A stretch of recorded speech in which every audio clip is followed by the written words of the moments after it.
Hello, Melski.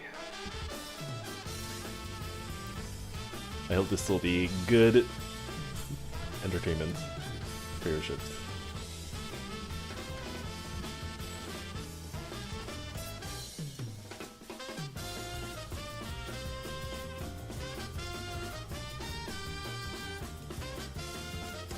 Have you seen Krakatoa's tier list? I have. Someone sent it to me earlier.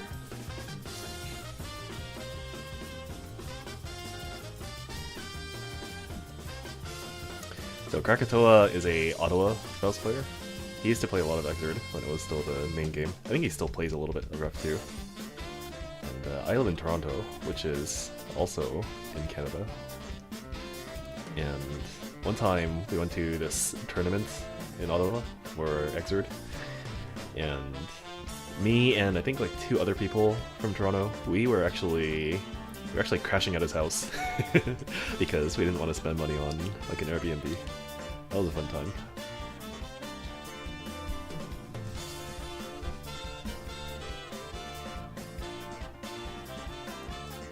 Oh, that was the tournament where I actually won a significant amount of money.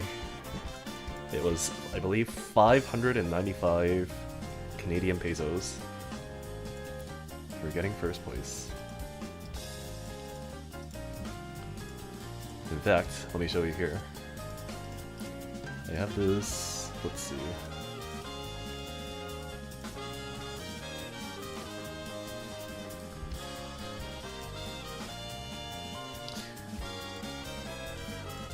I need to be careful when navigating my pictures on stream for reasons.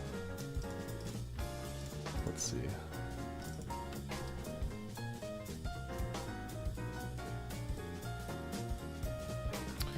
Where is it?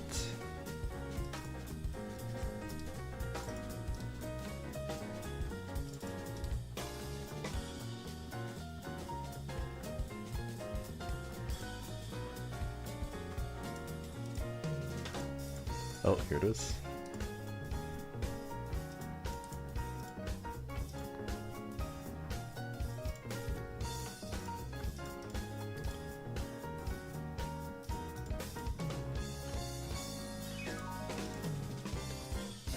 Let's see. We're almost there.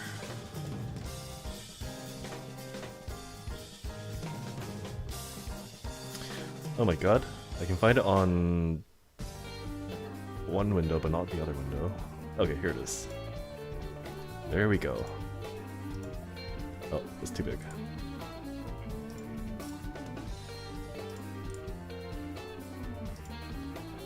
Hit to screen.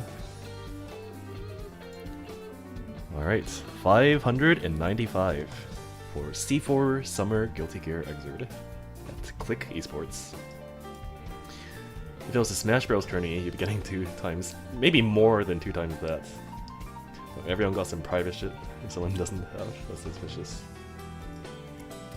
This was a big deal because I went into this thinking, okay, I'm gonna spend like $200 going to Ottawa and spending a weekend there, and then come out broke. And actually, it turns out that winning tournaments and getting prize money that way is pretty nice. It turns out. This was also around the time when Samsho, the new Samsho came out. And I remember some photos of like very notable Japanese Samsho players playing the game. But that game in Japan, and I think in Korea too, it had basically no quote-unquote esports support. So the types of like prize pool that game was having was like $100, $200, and so these guys were competing at the very highest level of that game, competing with the very, very best players for all SNK games, just to get like $200. And I'm out here in Ottawa, playing like 20 local dudes. I win and I get 595. Whatever happened to the name Cinnies, by the way? It was... So at some point, around 2 years ago, it became more preferable for me to have have a name that was more similar to my real name, as opposed to something that is more fictitious. In terms of, so like for example, if you're introducing someone to your content who is not in the gaming sphere, let's say, it's more approachable to say something that sounds like my real name than to say Cities, they felt like. And I feel like, and it could be like a gaming culture thing that sticks around, but I feel like as time goes on, this will make more and more sense as time passes. So it's a future-proof thing too. It's not exactly how the name is spelt, but it's similar enough, and the pronunciation is the same. I definitely need a name change at some point. I would call you H2A, and I assume anyone who looks at your name also calls you H2A.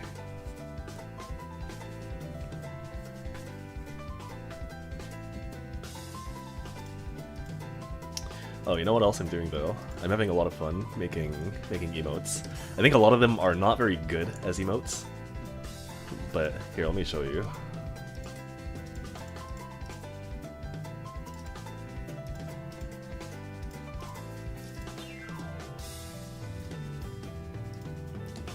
Paint.net.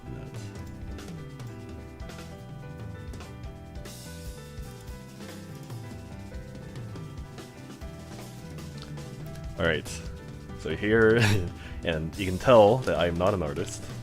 Actually, I'm an amazing artist. This is the fruit of my labor.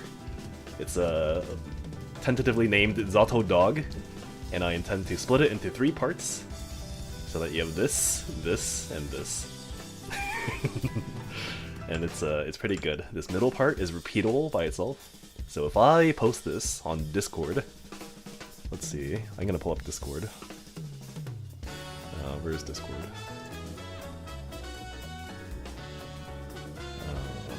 I need to get the window.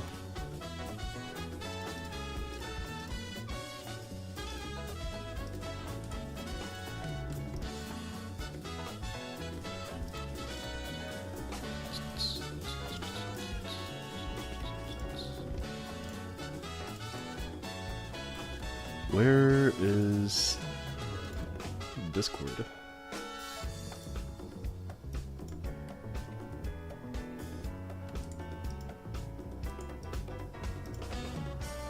Oh, there we go. Okay.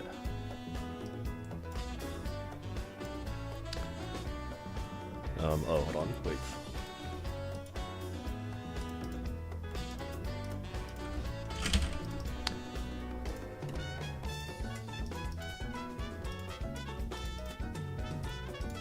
Okay, there we go.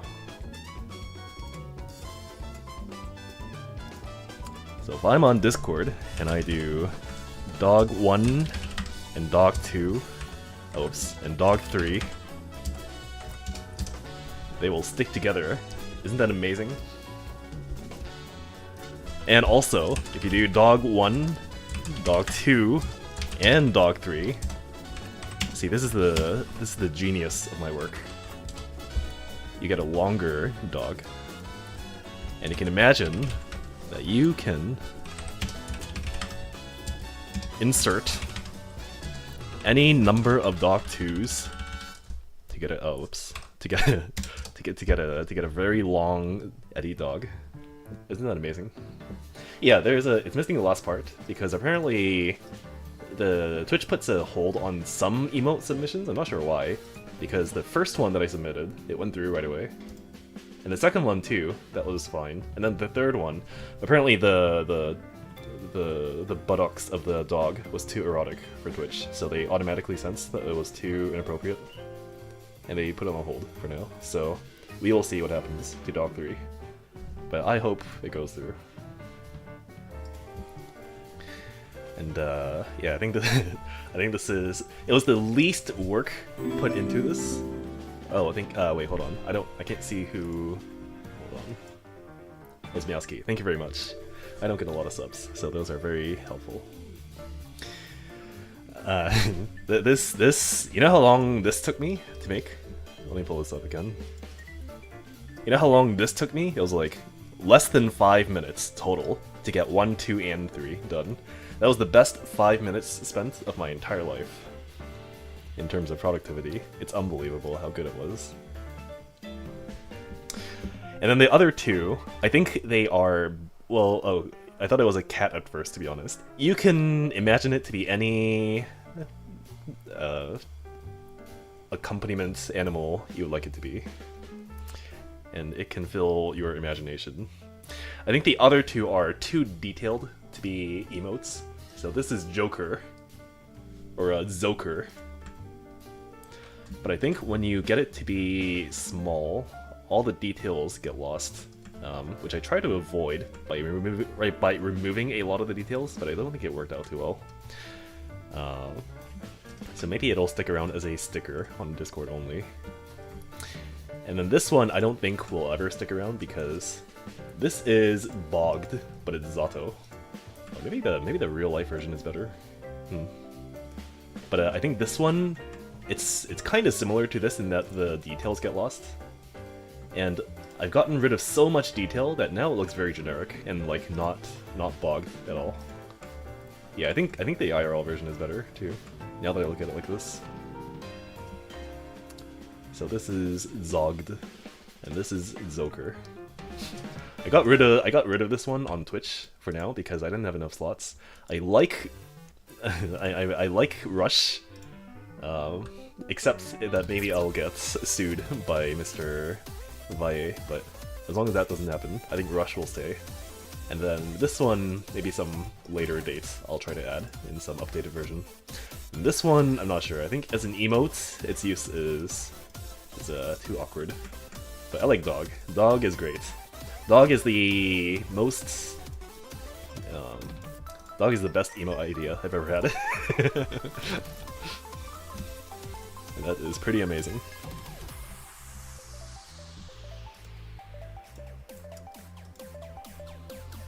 What about a sad Zato Dog emote, or is that taken?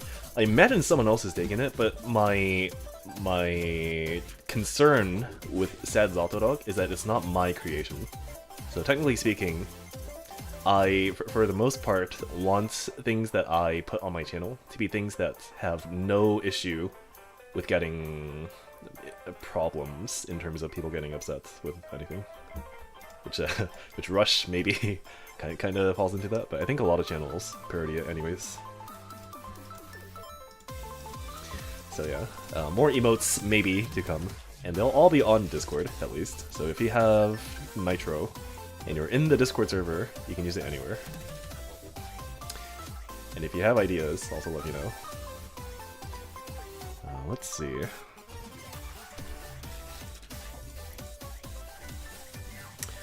The heck's going on over here? You came at a good time. I was just about to switch off of Paint.net, but now you get to see the glory of Zato Dog. So this is Dog 1. Oh, let me show you here. So here is... Oops. Here is Dog 1. Here's Dog 3. And then between Dog 1 and Dog 3, you can add Dog 2 to make it any length you would like it to be. On Discord at least. On Twitch I think it disconnects between each segment, unfortunately.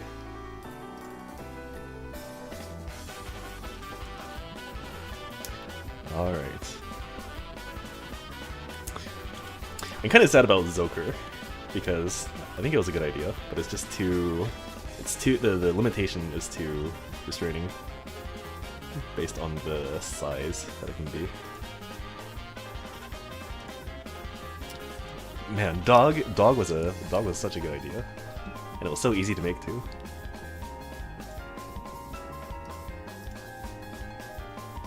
Wait, did I? Hold on. No, it's not approved yet. Okay, so you'll have Dog 3, Meowski, in probably less than 2 hours. So if I keep streaming... Wait, did 2 people stop? Hold on. Hold on.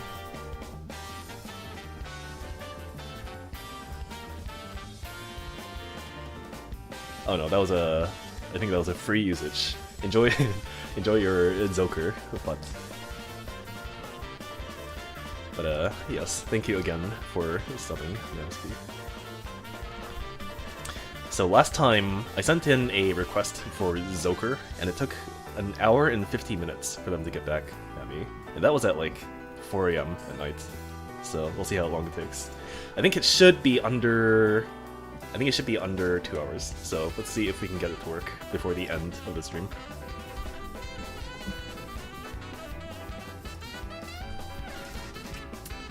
Okay, gotta add a sub badge. Do I not have a sub badge?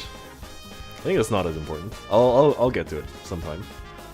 But currently, so if I type on Twitch, I get a 76-month subscriber badge, but I don't know if this also extends to everyone else or not. Oh, you know what? Actually, it's not showing you the badge. I think the one I have, like the eye patch thing, it shows up because I'm a sub. It's not showing up for you because you are a founder.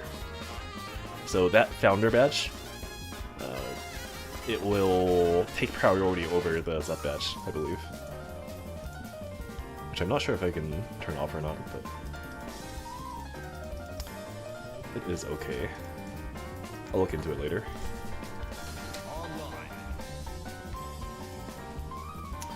Okay. Anyways, whole point of that, I am so happy about Dog 1 and Dog 3 and Dog 2. Let's get some games going.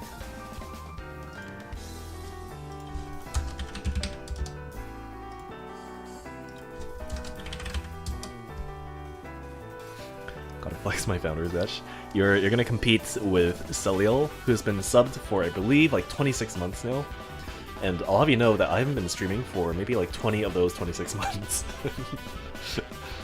I think to myself every time, I thought this pretty often while I was not streaming the past year or so. I wonder why he doesn't unsub, and I feel so bad about it every time. Because I think generally when you sub, you expect that person to be active, but it is appreciated. Isn't the founder badge for a few people? I think it's for the first X number of people that sub. Like lifetime? I'm not sure. Third PC. I thought it was like the first 10 or so.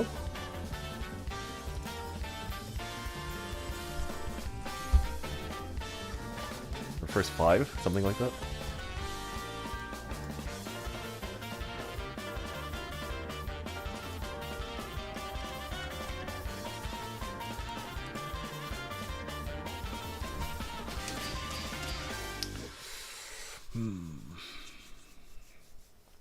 Oh, also, the other thing with Dog was I wanted to actually be able to connect with the Zoomers that play Strive. So it kind of looks like it could be Strive Eddie, and it also kind of looks like it could be Exerd Eddie, and that was the bait. That was what I was going for. So I think that's why someone said earlier it kind of looks like a cat, and I think Strive Eddie does kind of look like a cat sometimes. Want an Axel Mirror? It's tempting, but I also want to play Zato. Oh, okay, hold on. I found a Zato player who's orange square.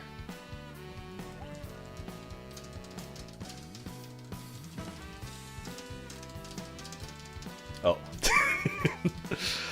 Man, come on. I came here just to see your Zato. Oh. Oh.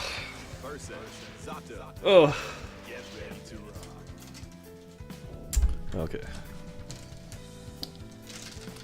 It's fine.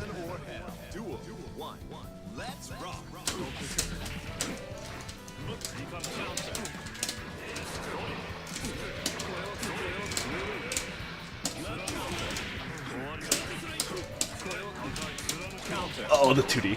You know, Venom is one of the slimmest characters in terms of standing heart blocks.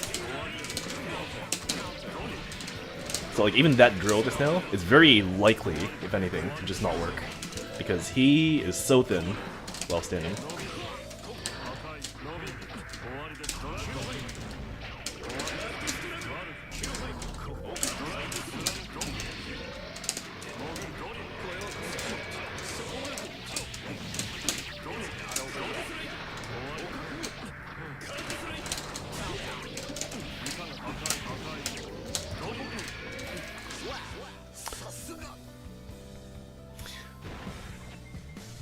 Hitting Venom with Split Seal 2D took a ton of practice. Yeah, you have to do a micro dash there.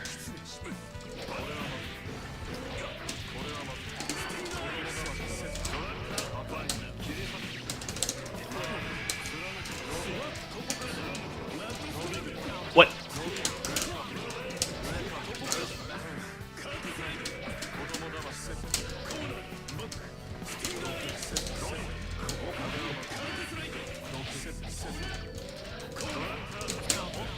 You know what happened there? I reflected one ball, and then the other ball hit the ball that I reflected, so they canceled each other out.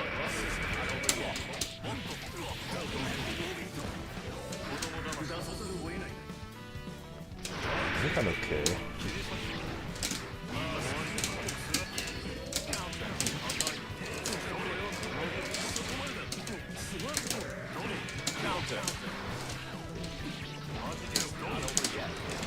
I think I'm still okay.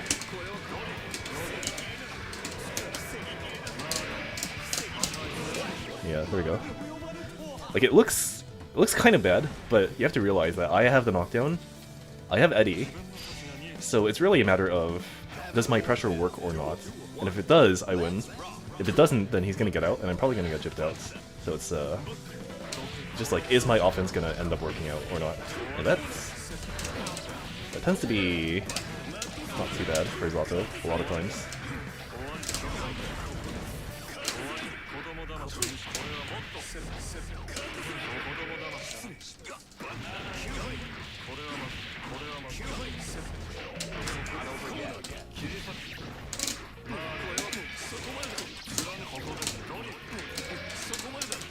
Oh, got him.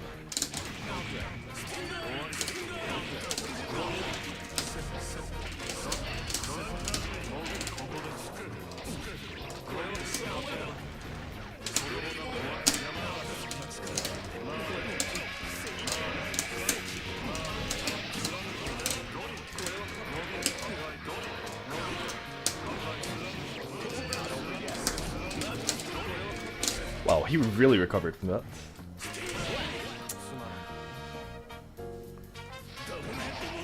I'm curious to know if Zato players have some sort of inclination to play Axel. I don't think there's any connection there.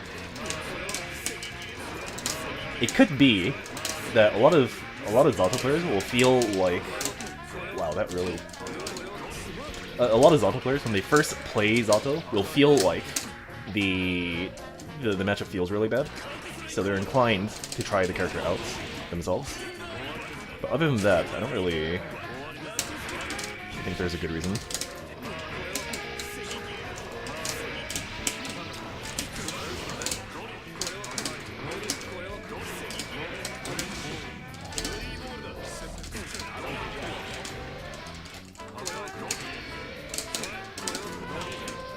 Oh!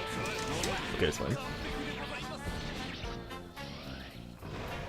Microdashing becomes easy if you play BB for a good few hours. Yeah, you know what else? You know what other game is really good for it too? Is actually Under Night. So Under Night is really good in the sense that it has a lot of microdashes, but on top of having microdashes, it also has a lot of command normals that are 6+ button, which means, and maybe it's just the characters I play. So like Carmine has a lot of those, and they're really important for his combos. But it'll be like microdash into 5B or into 5C, as opposed to doing 6B or 6C.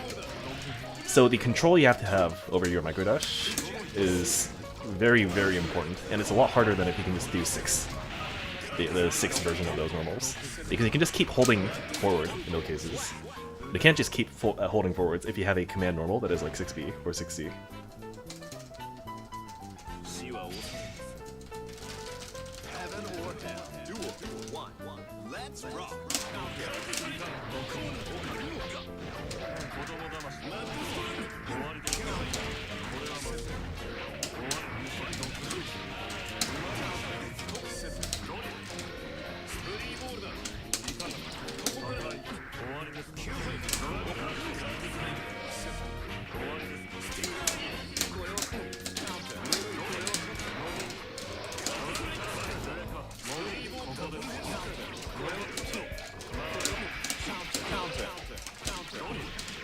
He's a masher. I mean, I kind of knew that already, but I've confirmed my suspicions that he's a masher.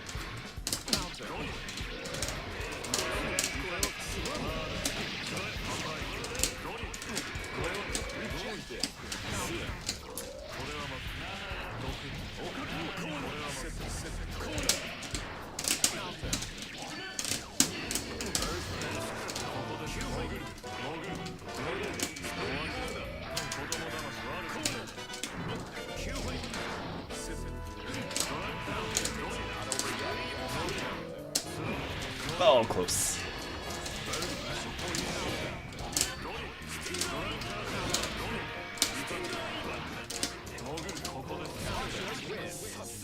He's playing kind of weirdly.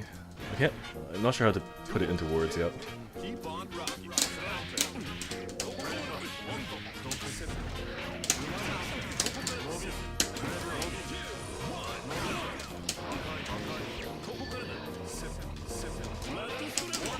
Oh, I think he hit my 2H hurtbox there, because I did press 2H.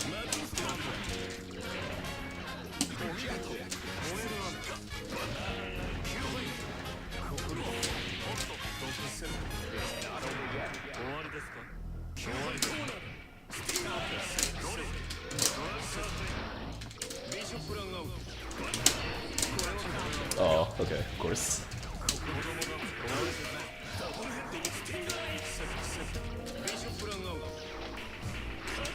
Oh, I tried to FD. I was on the wrong side.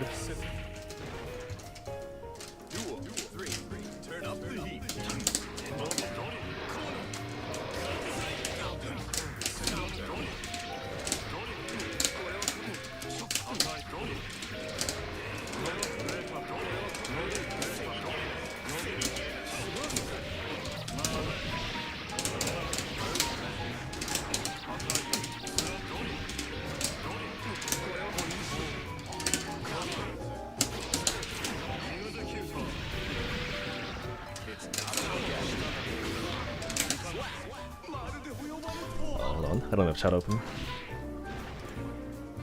Now I have chat open.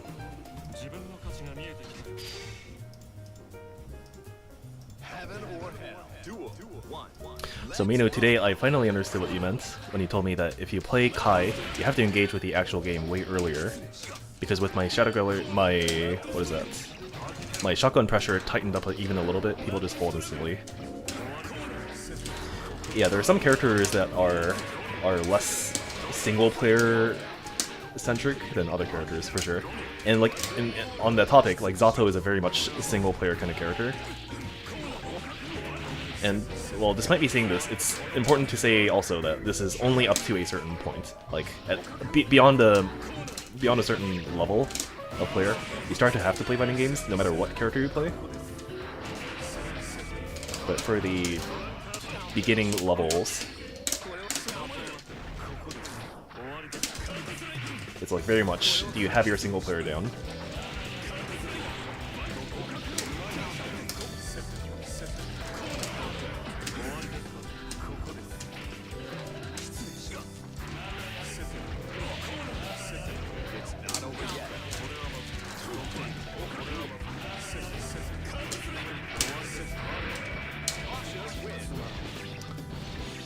If he greets ever 9 times in a row, the stun dip hurt will work on the 10th. He's not wrong.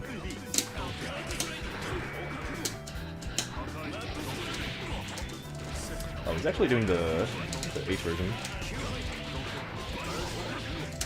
Oh, too late.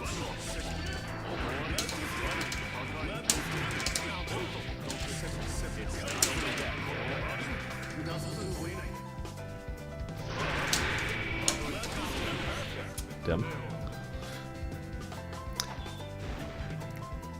I'll be honest, it's actually nice. It's actually nice to just have a situation where I can just apply a technique and win instead of having to give it too much thought. It depends on the type of player that you are. So some people will really enjoy they like the thing that you say you don't enjoy. So it really is just like, what are you looking for in fighting games?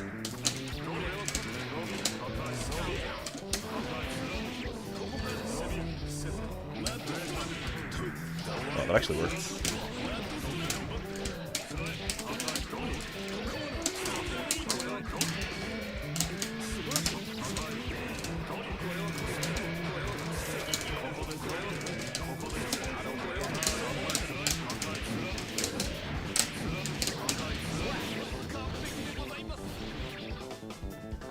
Sometimes it feels like that when I play Axel, though.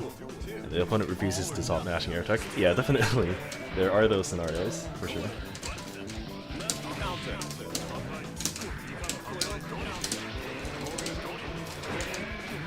But that's less of a character thing and more of just, is this player responding to my single player or not?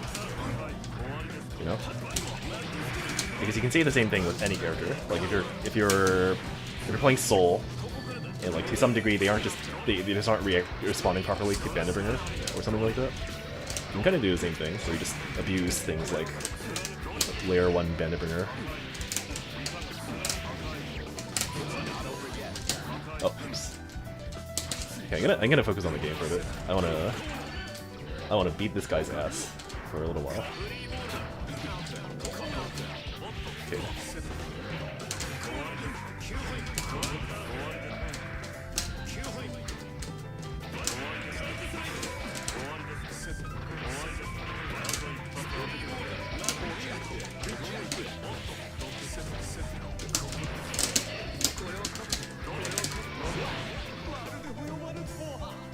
Zato 6p moment? Yeah, that was absolutely a 6p moment.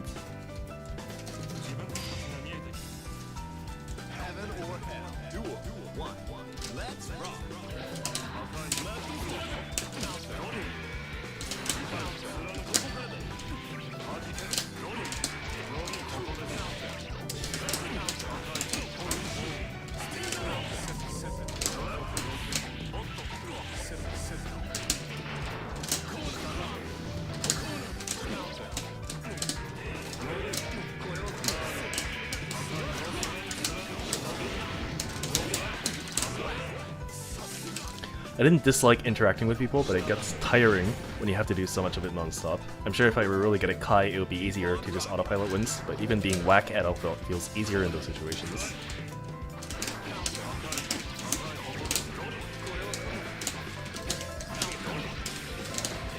What do you think your goal is in playing fighting games? I'm curious.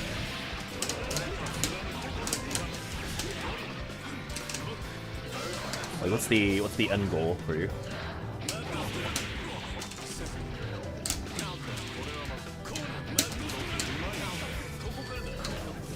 You can't do that.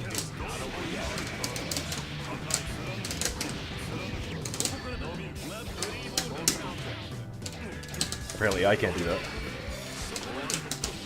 There it is.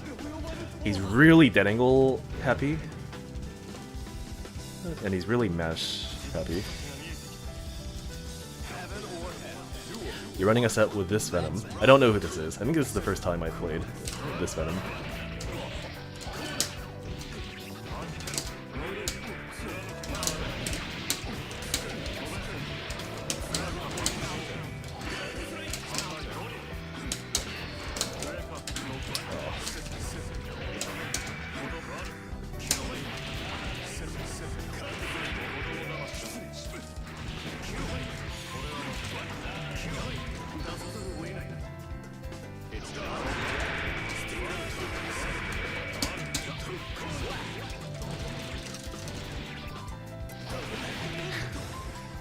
Achievement-wise, or what I think my ideal round with Guilty Gear looks like. Like, what are you getting out of the game, basically?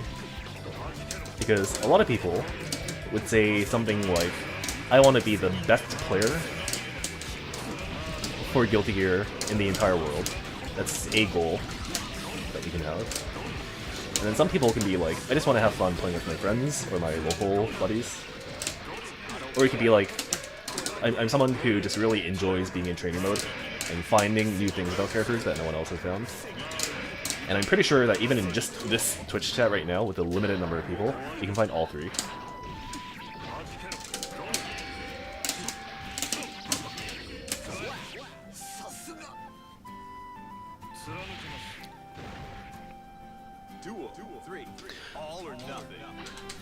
Let me know if you have some time to run a set. Yeah, for sure. When this set ends, I wouldn't mind playing versus you. If you'd like. And if so, I'll make this like a first to 10.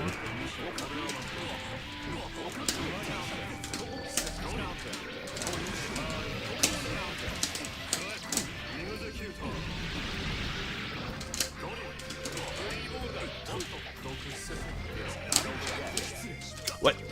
Where is my throw?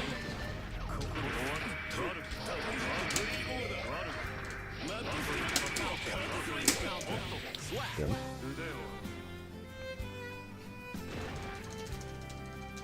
In terms of what I'm hoping for as a goal, wait, am I losing? No, I'm still 4-3. Okay, hold on. I'll read that. I'll read your thing after this set, I think.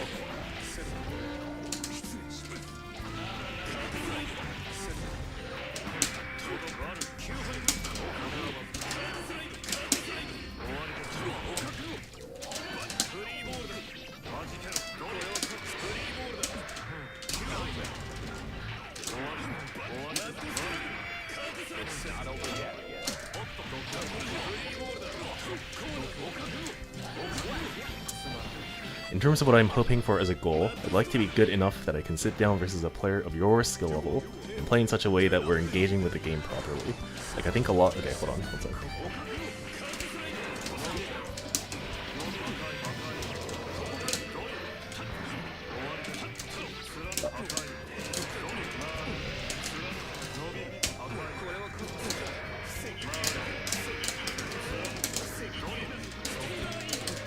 Did you see that? He just stingered past drill.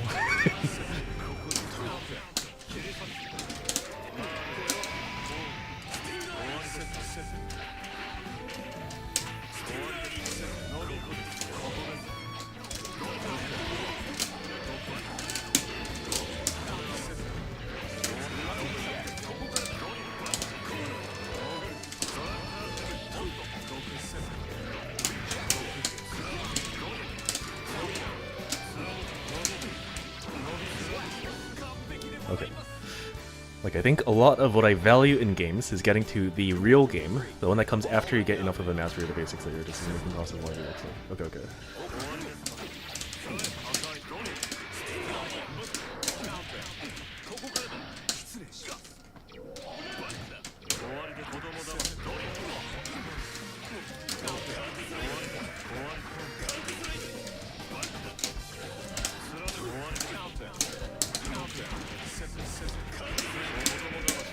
You know what's definitely privileged is this guy 6P. If nothing else, that one thing is absolutely privileged.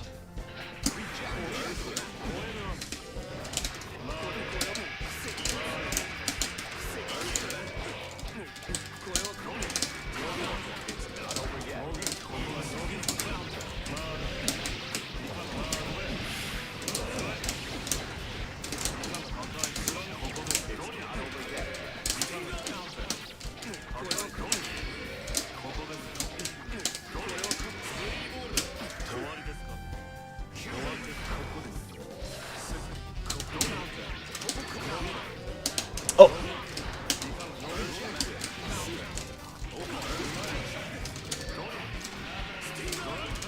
Okay, nice. How the heck does Zato deal with 2S? You don't. Fun fact, on round start in this matchup, if Venom presses 2S, you can do literally nothing other than just stand still and block. There's actually nothing. It's pretty insane. Go to my matchup, the round start table, and look up Venom, and look at 2S. It is so insane how that is real.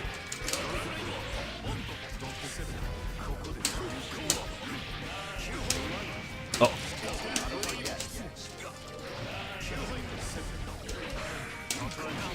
Oh, nice, that works.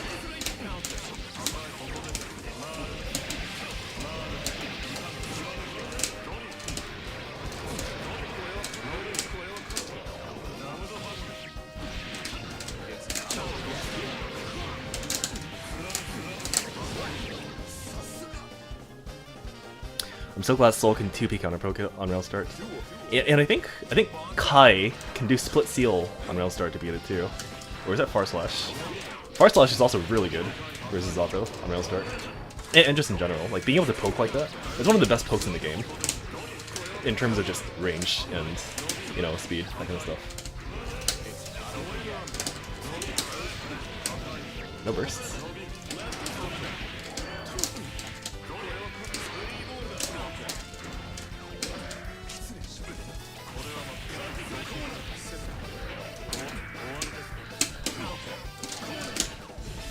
Still no bursts.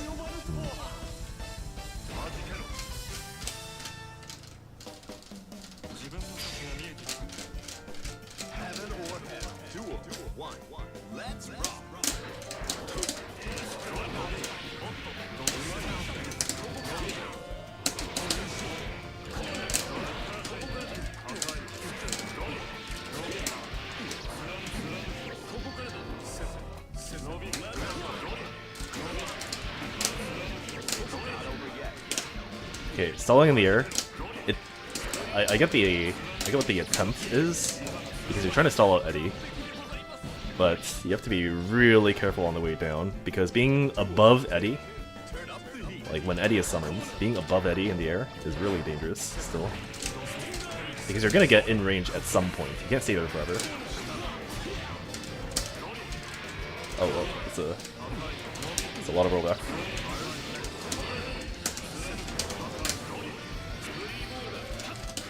Okay, he's it's the first time he's killed a puddle.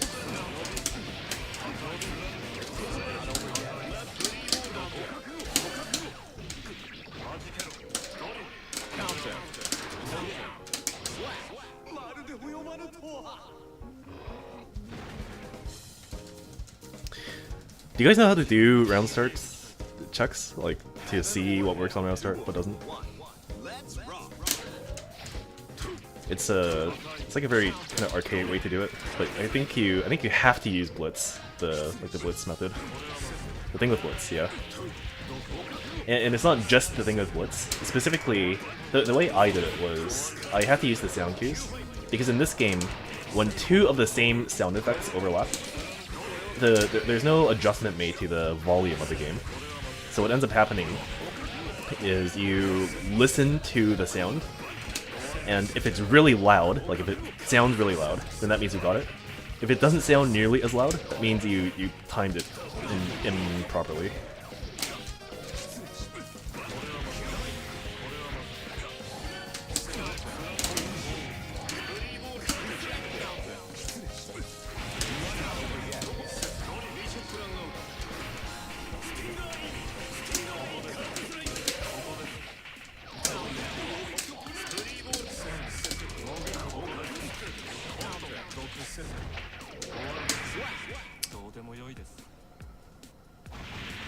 So it should sound like Souls plus R Super. Yes, exactly. See, there's 2S.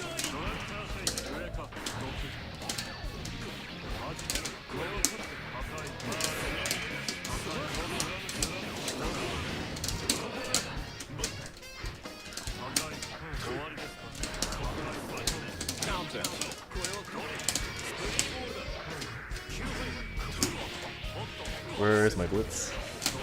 Where is my Blitz, too?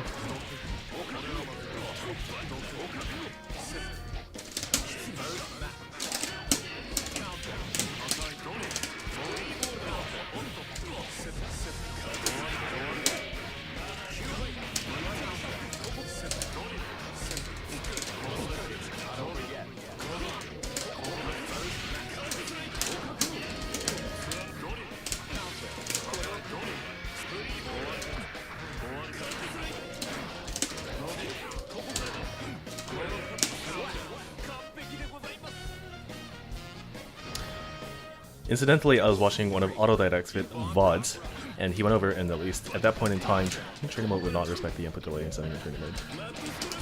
I see. So yeah, like, I think the most reliable method is you have to use the Zone Q.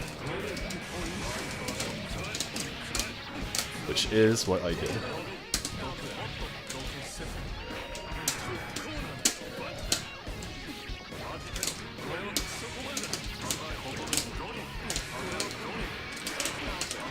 Oh, actually, you know what? If you go to my most recent YouTube upload, you'll see this matchup, and it's specifically to showcase how thin this guy's standing hitbox is, to the point where I can't do my most basic BMB solos alpha combo on him a lot of times, because he is just too thin for 2D.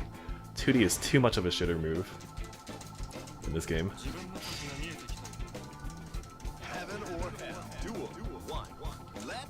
Like, it's annoying for drill combos too, because that is also spacing dependent. And like, he's also one of the fastest character to wake up. I think it's face down.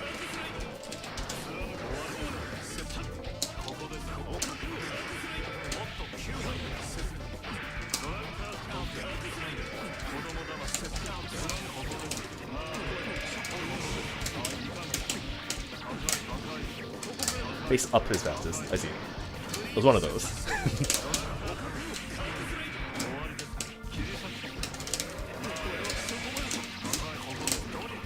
And like here too, it kind of looks like Venom didn't gain much by doing that dead angle. Like, killing Eddie there is a pretty big deal.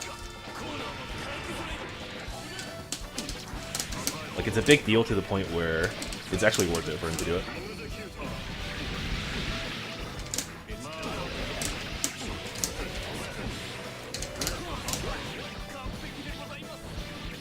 And that's even when I get the knockdown.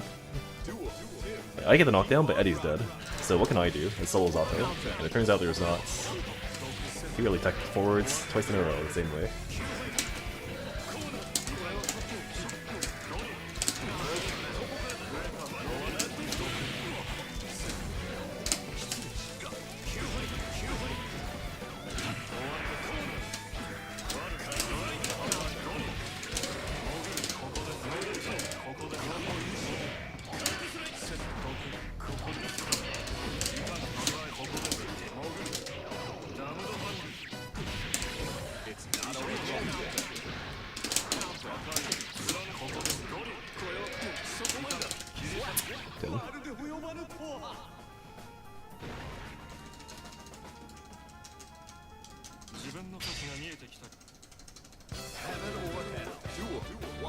Wait, did I hit 10? Like, I don't look at the screen. If I hit 10 wins, I'm gonna... This will be my last one with this player.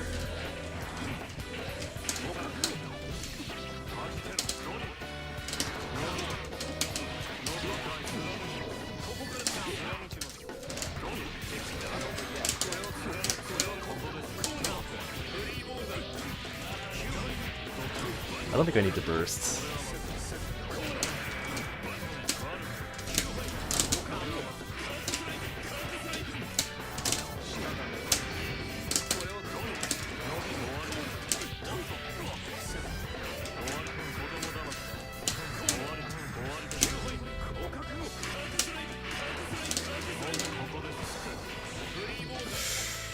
Crossed up at the worst time. I still don't feel like I need to burst. Well, maybe now I do. Yeah, now I do. Okay.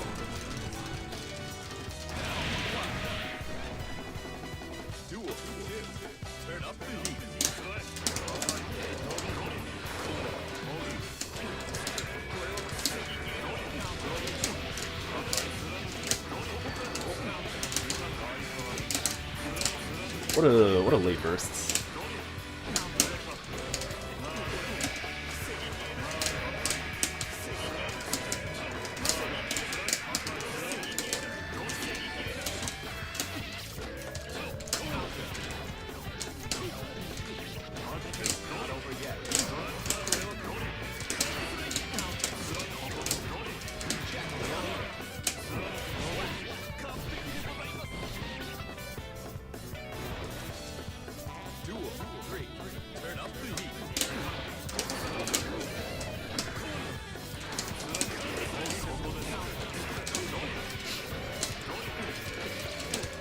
Turns out that playing Exerd and looking at chat is pretty hard. I can't, I lost track of what you were talking about like 5 minutes ago.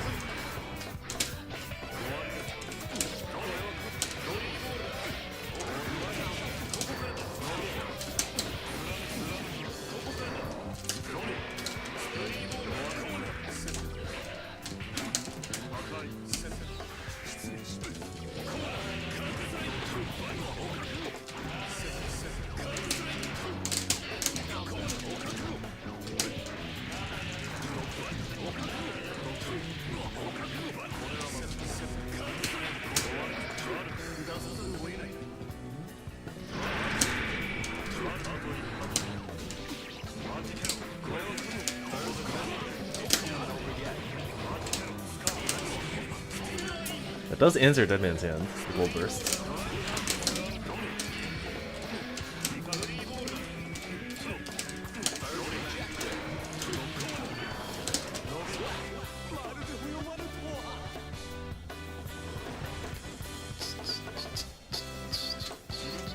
Okay, that's 10.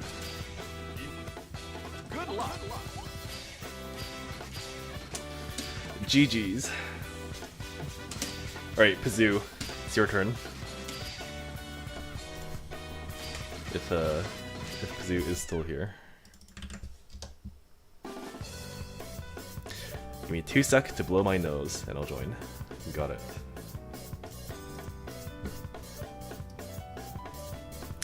I think there's something wrong with my YouTube right now.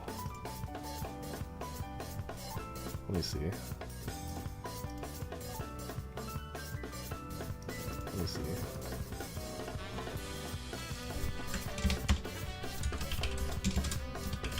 GG Minu live. Nope, it's fine. Okay. 마두님 안녕하세요.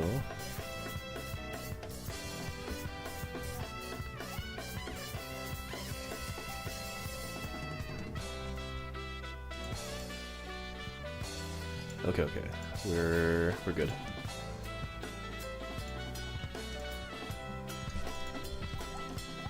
Good luck.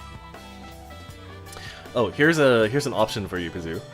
Do you want to look at your VOD that you played with me if you still have it before you go into game, or would you prefer to go into game now? I would recommend the former.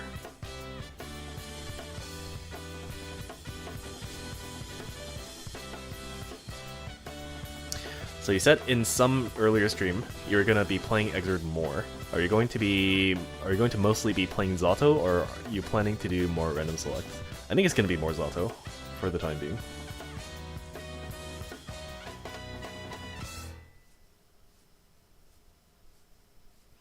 Okay, if I don't get a response, I'm gonna assume I was muted and I'm gonna play in about 10 seconds.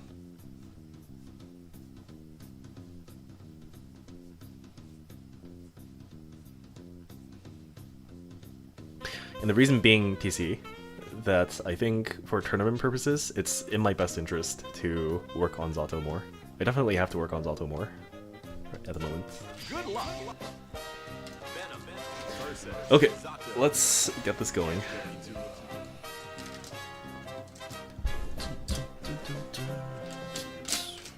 Heaven or hell. Duel 1. Let's rock. So, notice how it's just kind of a fact that I can't do anything on round start. It's a good way to start a game.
W Ref 2 stream.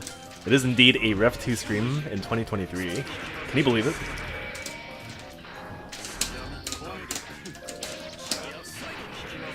Maybe my end goal right now is to become the new Mikado, where I just stream my gameplay, and because I can just play random select, it is essentially a shittier version of Mikado gameplay. I just need to play like 12 hours a day, and then it will be the Mikado replacement. An inferior version, but still.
If I don't see Fumo losing to Ein, it's not Mikado, it's just Sparkling Rev 2.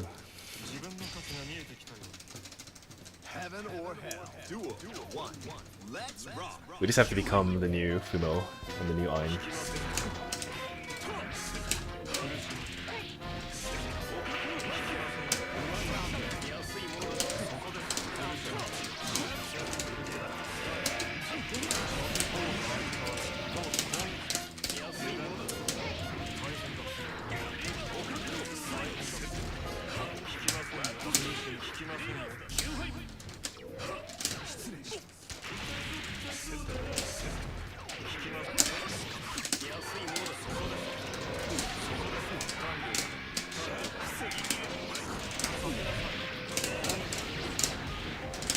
Oh.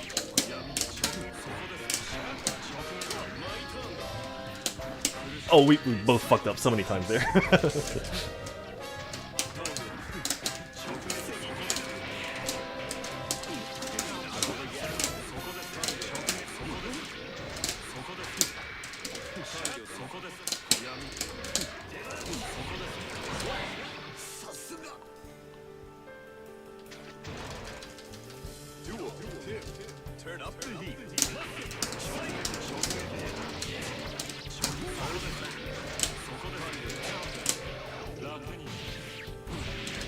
I watched a lot of Ein VODs. I probably watched even more Fumo VODs.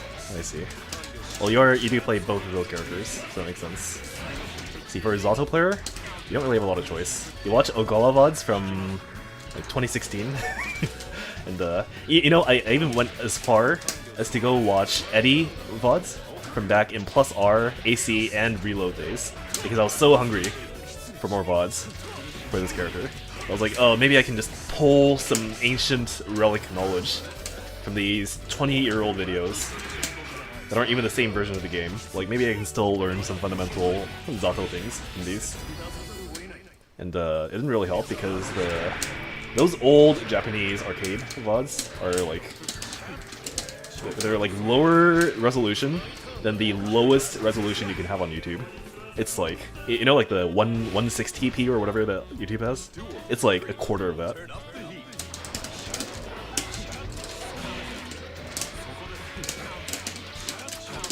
In fact, it's so bad that sometimes especially for some stages. If you have a dark stage, like I think it's Dizzy's stage in AC. If you have that stage, combined with the absolute dogshit bitrate that is in those VODs, plus Eddie, you actually just can't see Eddie because he blends into the background so often at that resolution or at that bitrate.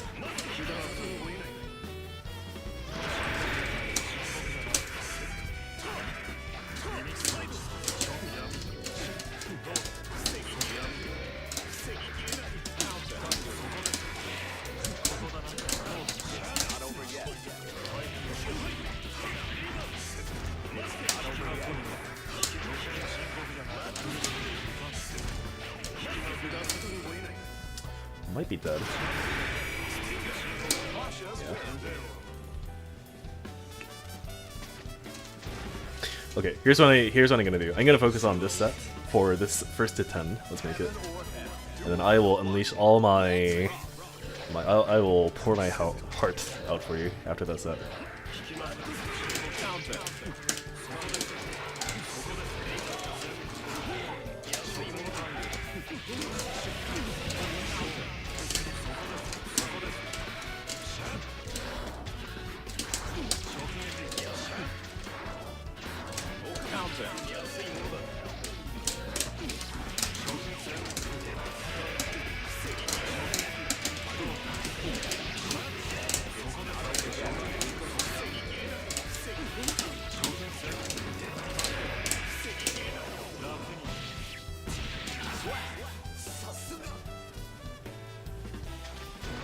Watching old ass XX reload vids during class will never not give me joy. They are fun to watch.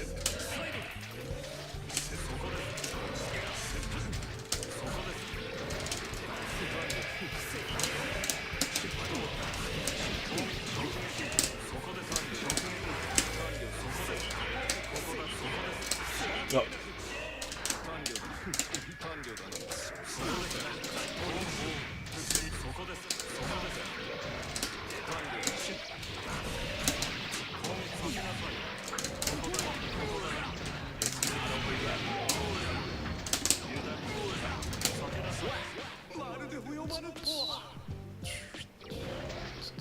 I need to show you all the Eddie example.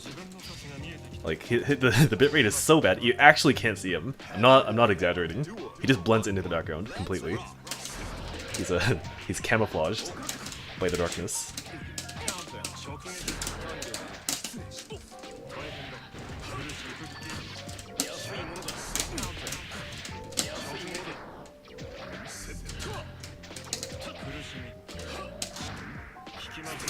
That's a lot of R slashes.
이게 진정한 게디기어죠.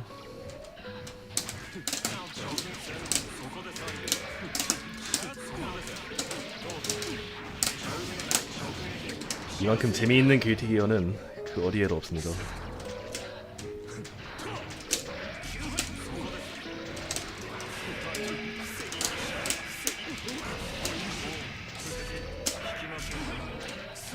지금 한국은 어떤지 모르겠는데 그래도 북미는 뭐 하는 사람들이 꽤 있더라고요. 지금도.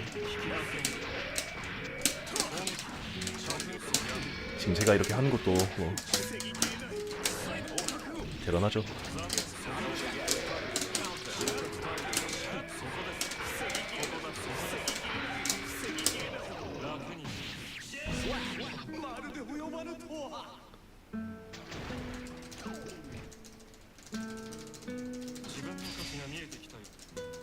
Heaven or hell. Duel. One. Let's rock. 제가 이제 이 게임을 스팀 상으로는 5,000시간 가까이 했는데 아직 질리진 않으니까 뭐 이 게임만 계속 할 것 같습니다. 이제 점점 더 고여가는 거죠. 아니 벌써 많이 고이긴 했는데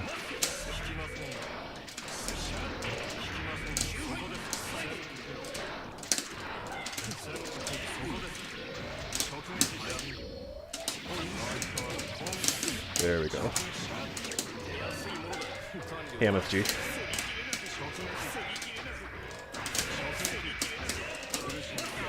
Yeah, he blocked low 3 times in a row.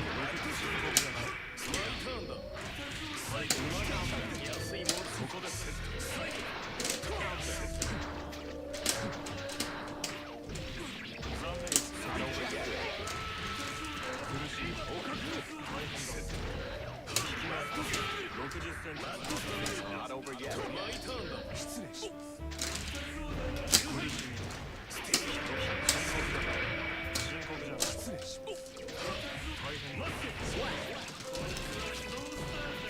히오스 같은 게임이죠. 그게 그 게임이랑 비교하는 건 좀 좀 너무하지 않나요?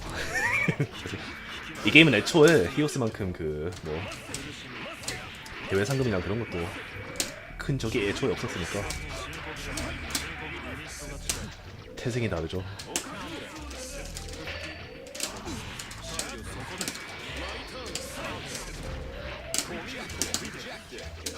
It's not over yet.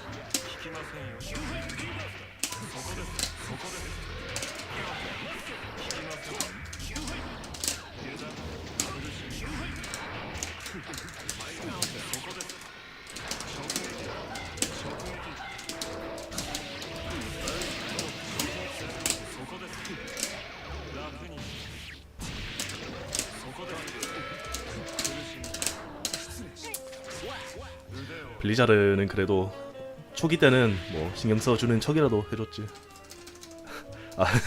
아크 쪽에서 뭘 기대하기에는 좀 그렇다고 생각됩니다. Let's rock.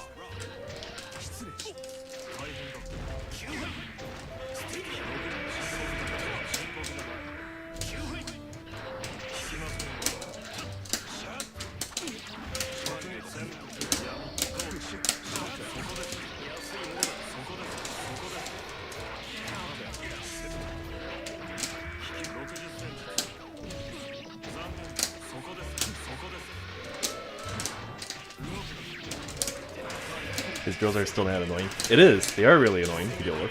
They're super active. Like they're on the screen for such a long time. If you're facing a Zato player who's actually played the character for more than like 10 hours, it is pretty annoying to deal with, depending on your character too. If you have a big character with limited movements like Faust or Slayer, it's especially gonna feel limiting. Like what you can do around drill.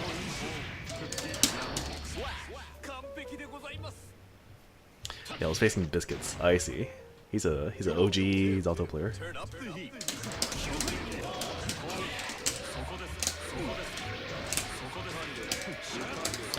이그젝스까지는 인기도 많고 훌륭했다고 보면 그 이상 발전이 없어서 그렇지.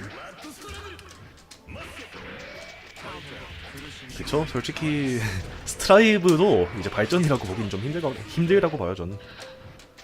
이거는 뭐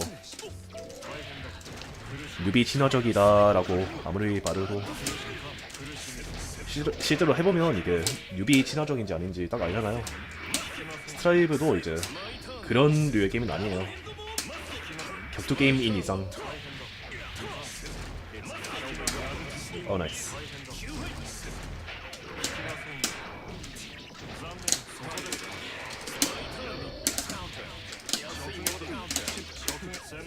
See that shit just now? The 2D.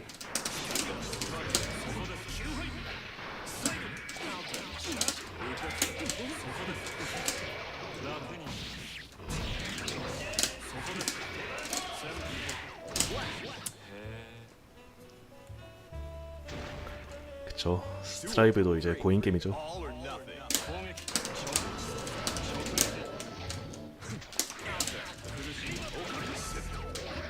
그래서 뭐 어차피 고일 거면 그냥 더 재미있는 이그렉스를 익절에 합시다. 레벨 2 갓겜입니다.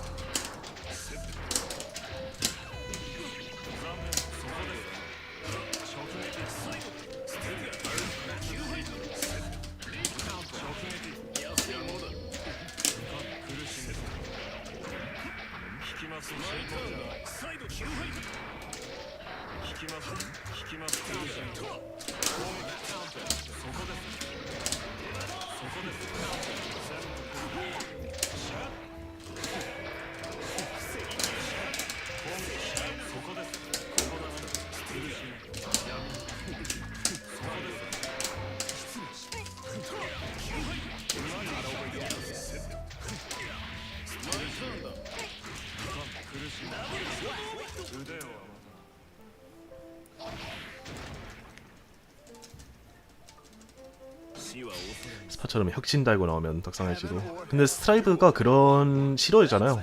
이제 이것도 우리 길티 기어가 혁신적인 시도를 하고 있다라고 하고 발표를 했는데 뭐 실제로 그렇다고 생각되진 않아요, 솔직히.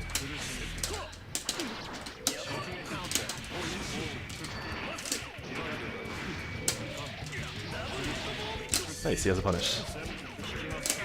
It's more than most people.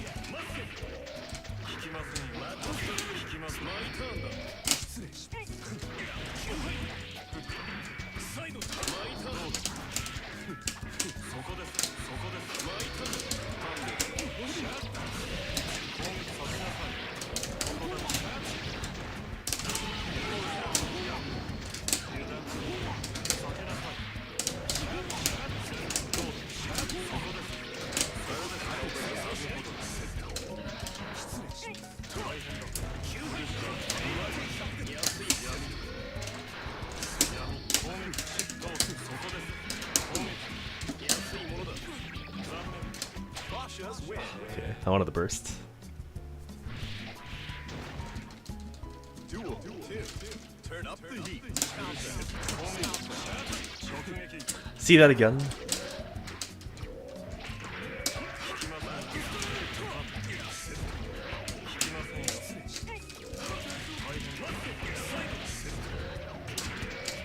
There's no reason why that 2D should not connect.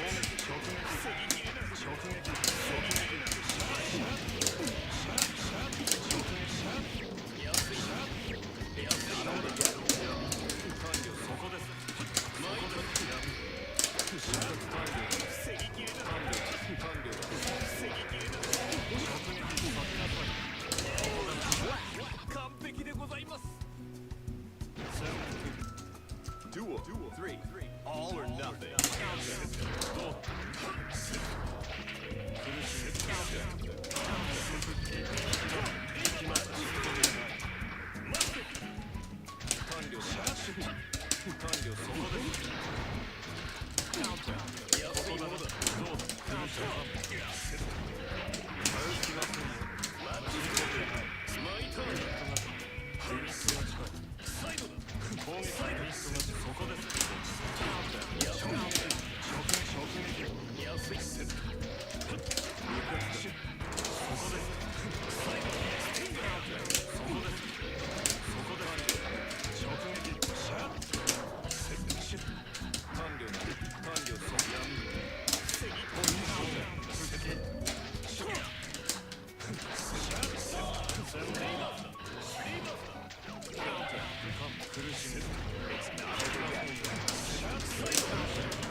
Oh, please.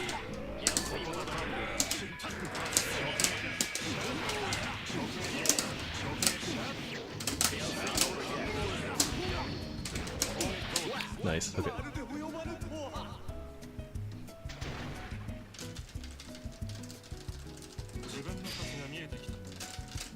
Heaven or hell. Duel. One. Let's rock.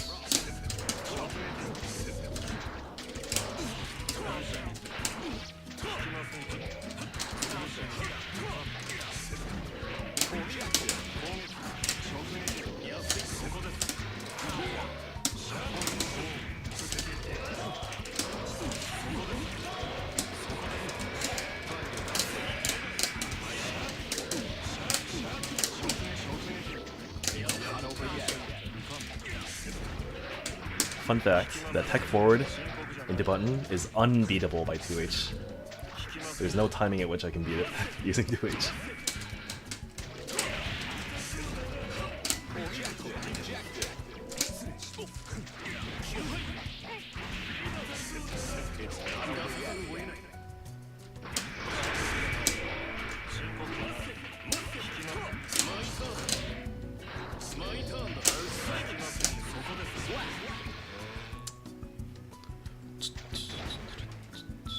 Duel. Two.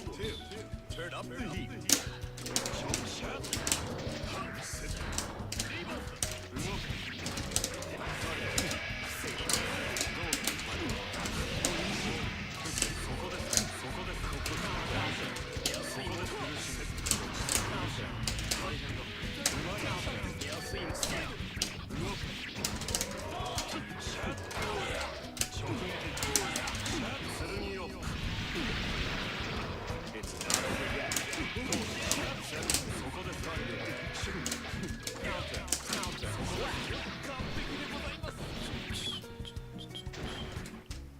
Duel. Three. All or nothing.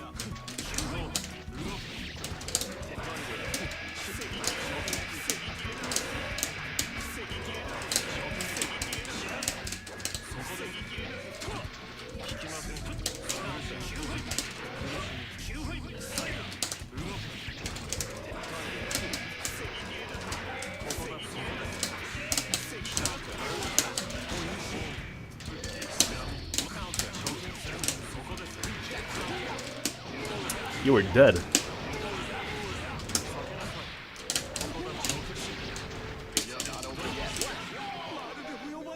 But it was a dead Venom.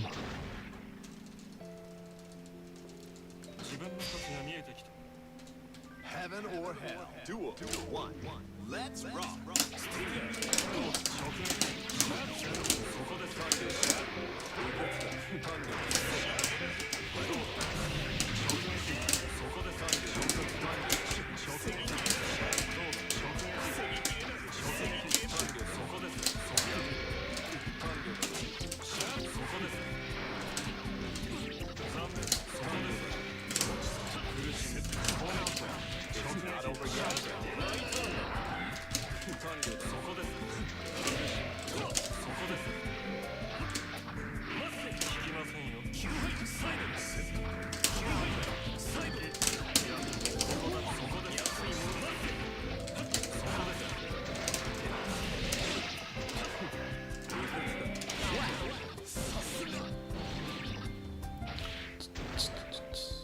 Duel.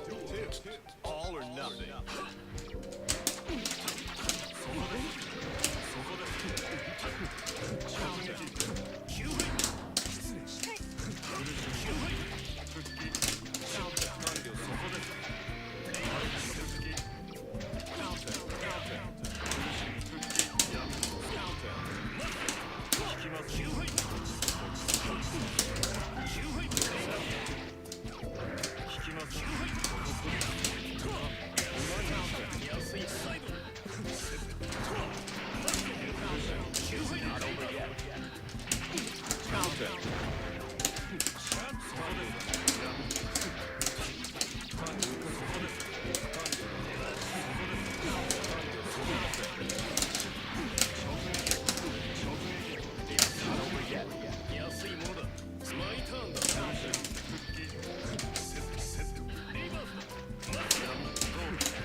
You know, I think this matchup's gonna look like if you don't play either character, like a 200 IQ, 40 chess kind of matchup.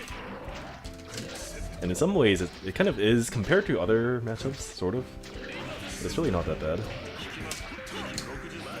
In the end, it's just kind of, are you gonna go in or are you gonna not go in? Yeah.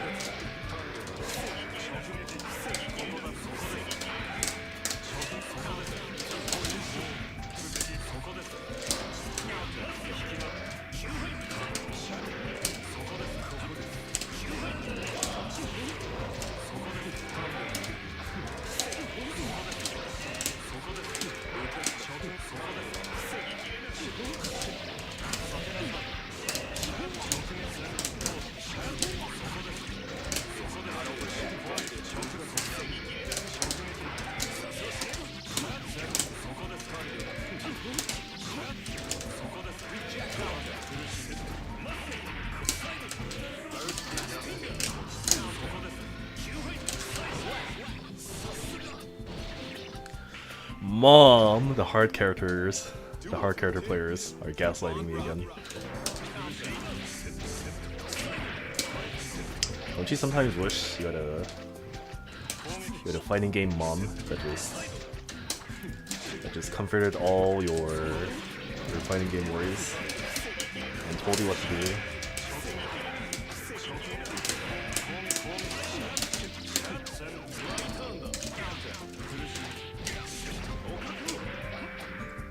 Okay, I think that sounded really weird.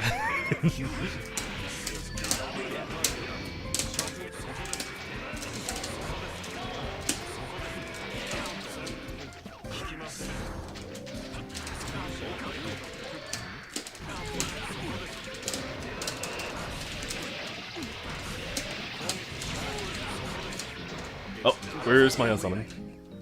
What is this? That's not a real setup. Okay, that's fine. Duel 3. Turn up the heat. See, the FGC dad is when you just have someone who you can play for hundreds of games in a row, and you say nothing at all to each other during it, but you just are always there to play the games. That's your FGC dad. I had such a FGC dad at one point.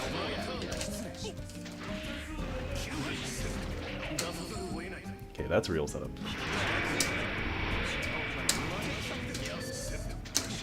Oh, okay.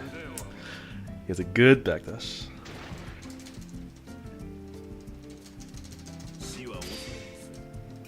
Yeah, I did too in the past. I lost literal thousands of games to the same person. Okay, hold on. I'm actually gonna... I feel kind of bad because I promised this guy like actual games, so I'm gonna focus on the game for real for a bit until the first event is over, at least. So part of my lack of talking, and then I slowed it.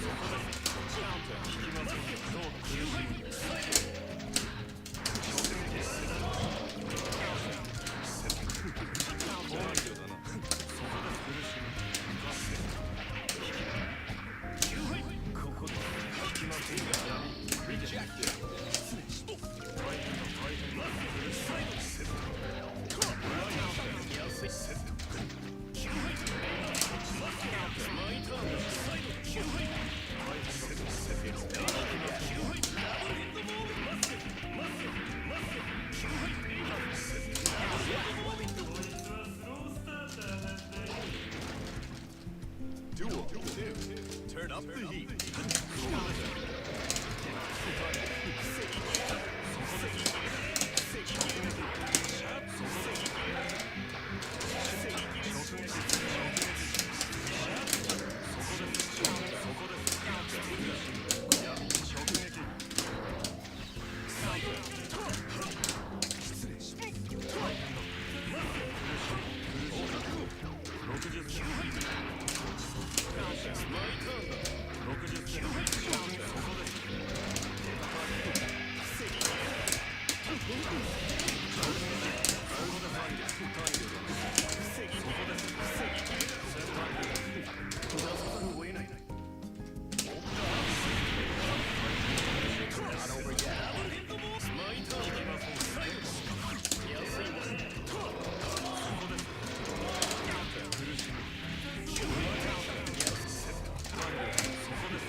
Xrd was my first, well, real fighting game, if you want to call it that.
I do think though that if you want to get down to the the fighting game part of Xrd, it's not a bad idea to play a different game.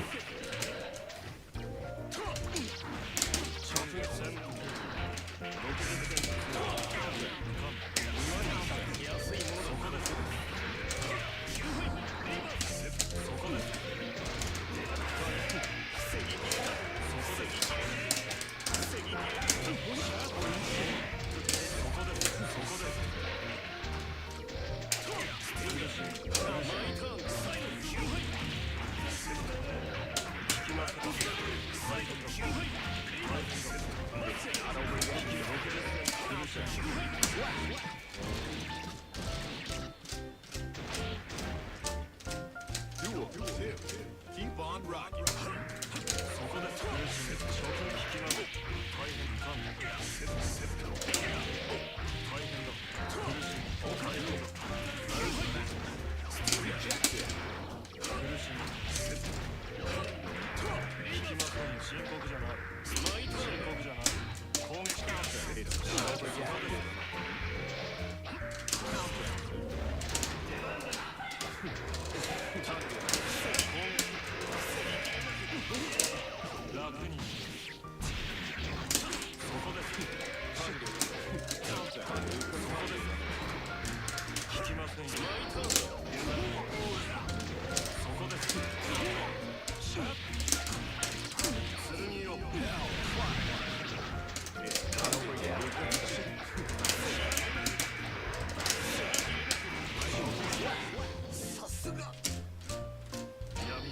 So if you find fun in it from the point you know what some of your moves do to the point you know, you start with that.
I didn't read all of what you wrote out loud, 7K layer, but I do agree.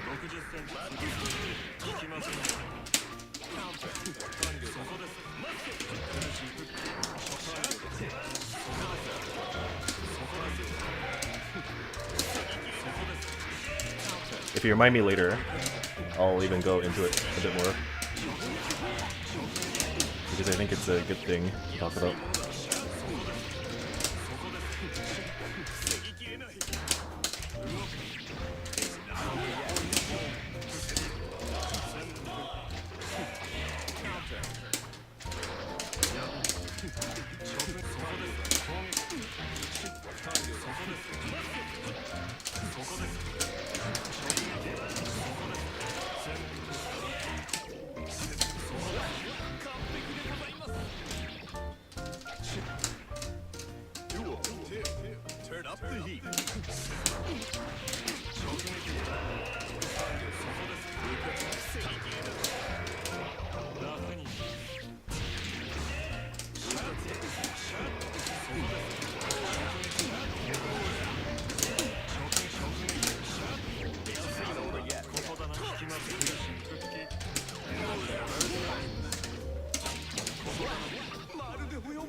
안녕하세요. 한국 서버라고 하기는 좀 애매한데 북미 지역입니다.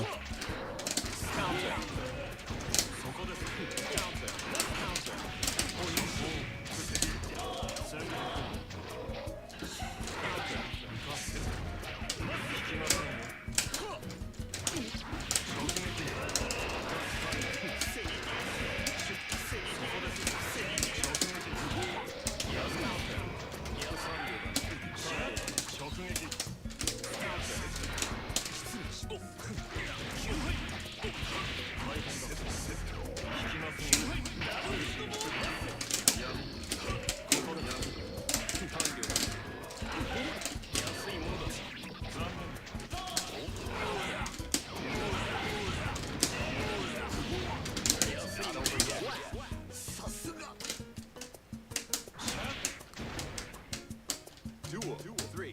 Turn up the heat.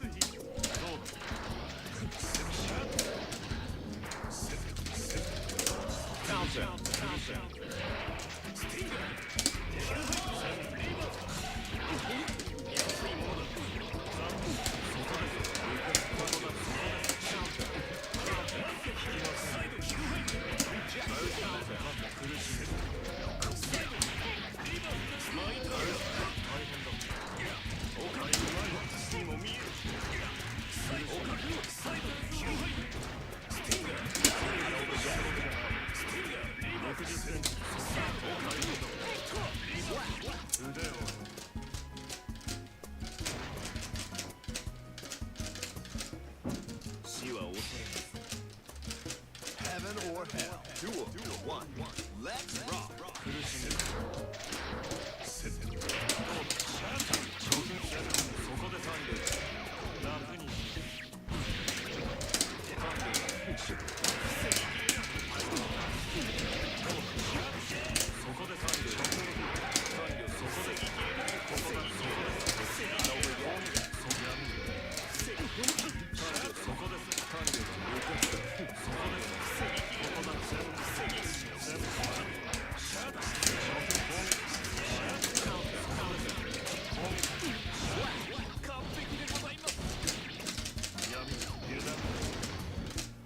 Duel 2. All or nothing.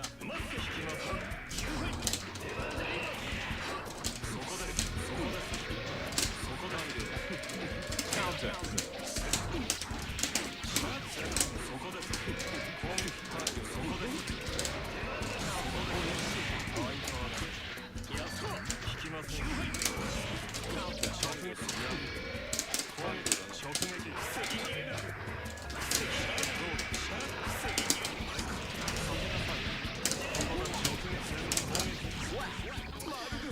I think I'm gonna do about 3 more games, Pazoo, because I'd like a little bit more footage.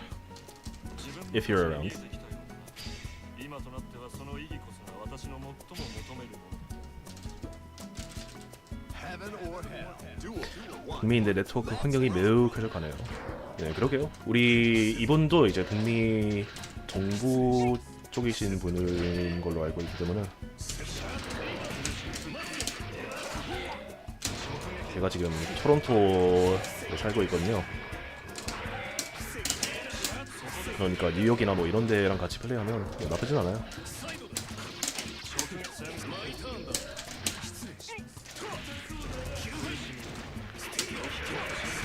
이건 일단 13선으로 정해두었습니다.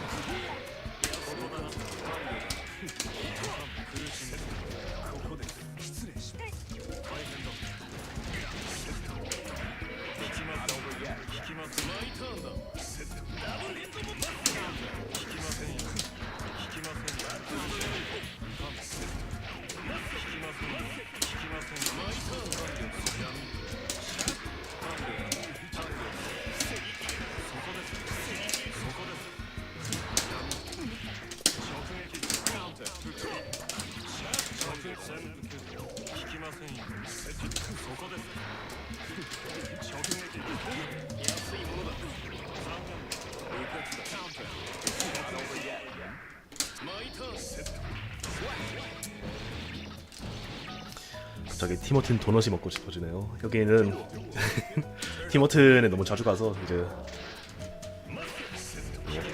질리는 단계를 넘어섰어요.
옛날에 티모튼 WW 팀빗 자주 먹긴 했죠.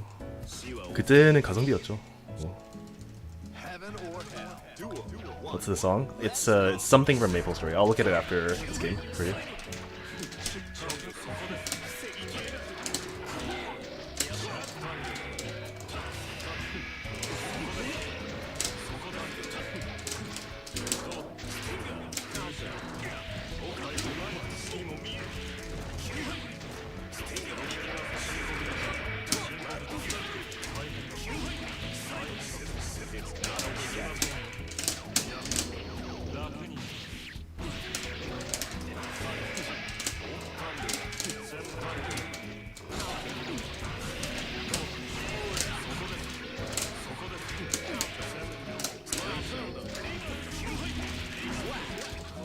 Okay, one sec. So, okay, if you go to YouTube and type Necord Music, Necord Music, and type Bossa Nova after that, and Maple Story, you'll find it. It's a playlist, or like a playlist in a video.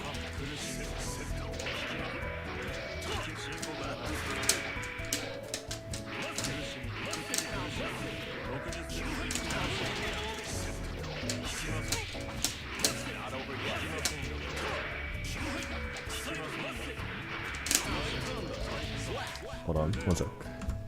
So this is like the... It's near the end of that video. It's almost done. Heaven or hell. Duel. One. Let's rock. 레벨2가 알아도 맞아야지가 좀 많긴 하죠. 아, 당연하죠. 알아도 맞아야지가 얼마나 많은데요. 특히 이 두 캐릭터들은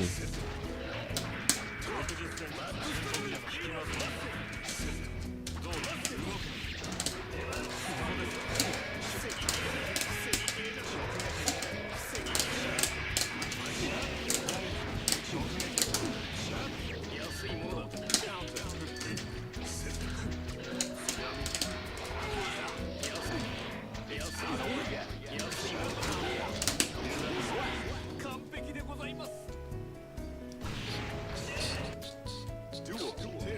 All or nothing.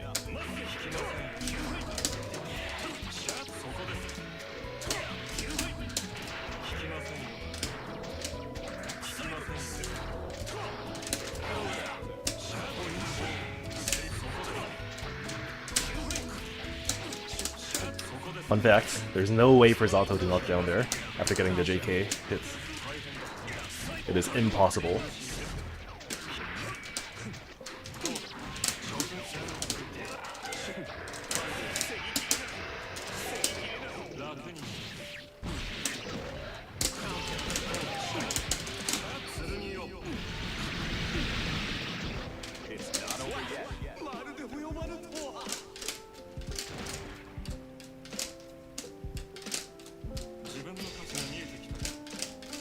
Heaven or hell. Duel. One. Was that a cross-up unblockable? Yes. It might seem excessive, but it's actually necessary for this character.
I don't know if I mentioned this, Pazoo, but up to 13 was what I intended.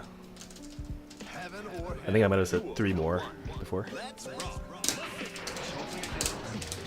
Oh.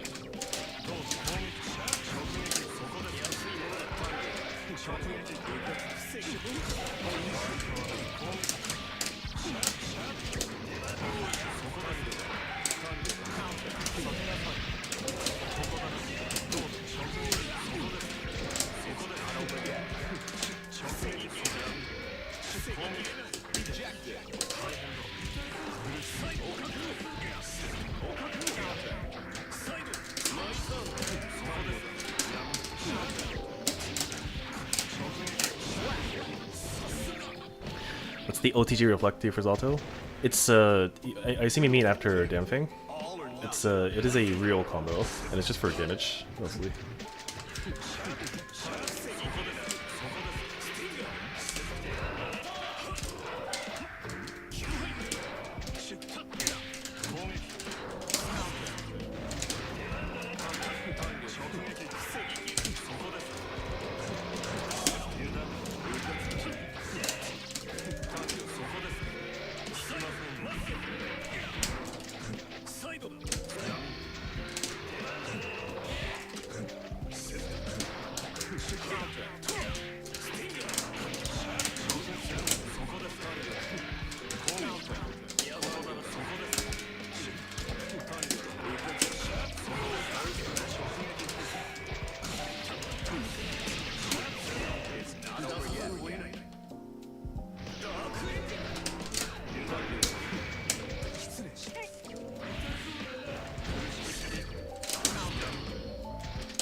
Okay.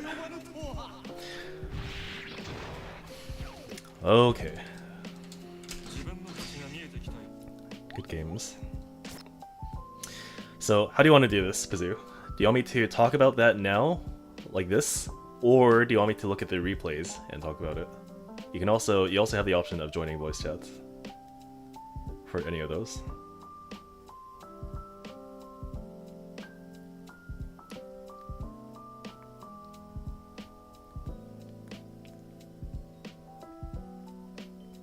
Zato's so cool, I wish he was good.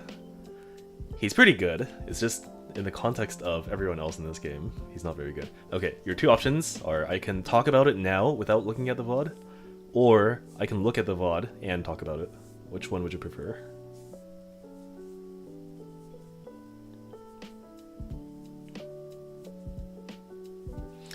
The advantage to looking at the VOD will be that I will pick up on more things that okay, so whichever is quicker is without looking at the VOD. So I'll not use the VOD as an example. Okay. So you know that I'm gonna, I can't believe this is a real thing now that I'm doing, but I'm gonna pull up that thing that they did with that tournament yesterday. So let me pull up paint.net instead then. Oh, this is Zato.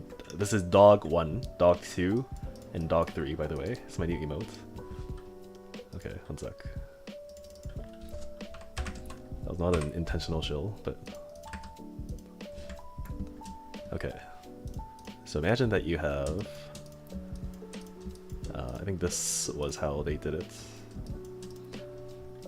So this is beginner. Whoops. Okay, they had like beginner in quotation marks, and then they had intermediate, and then they had beyond intermediate, and then they had advanced in that tournament.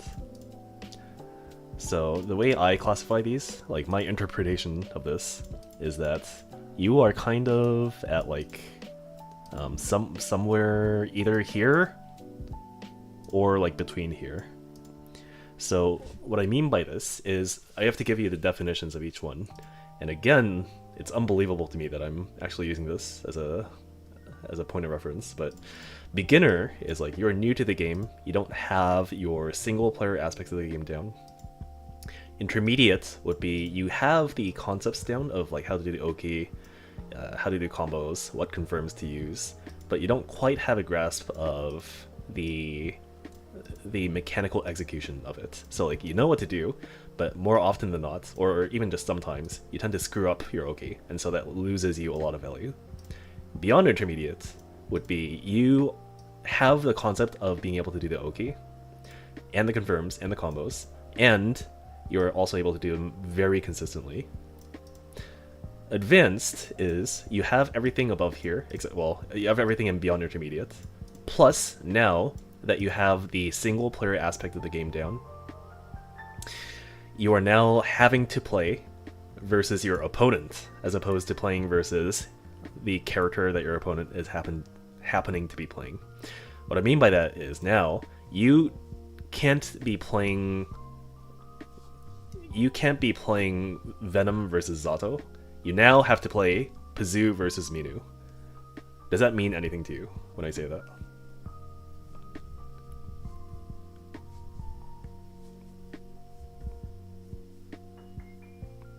For the record, I put myself in beyond intermediate. Yeah, I get what you mean. Okay. So there's a few different ways we can do this. I think I will go with the most broad way to do so. So currently, I'll show you an example in-game. Oops, this is not training mode. I need to go to training mode. Who dares to enter the mayhem?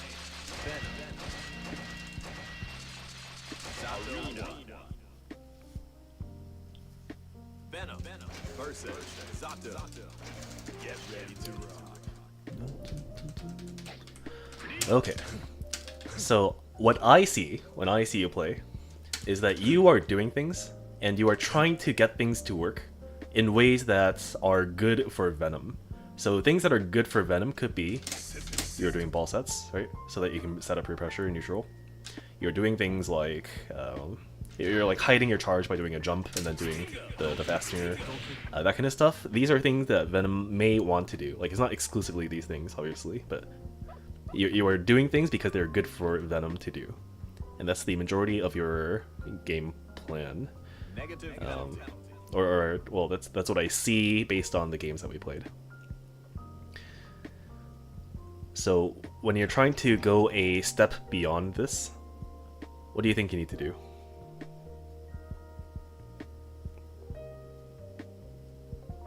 So basically, I want you to expand on what I said earlier of playing Pazu versus Minu as opposed to Venom versus Zato.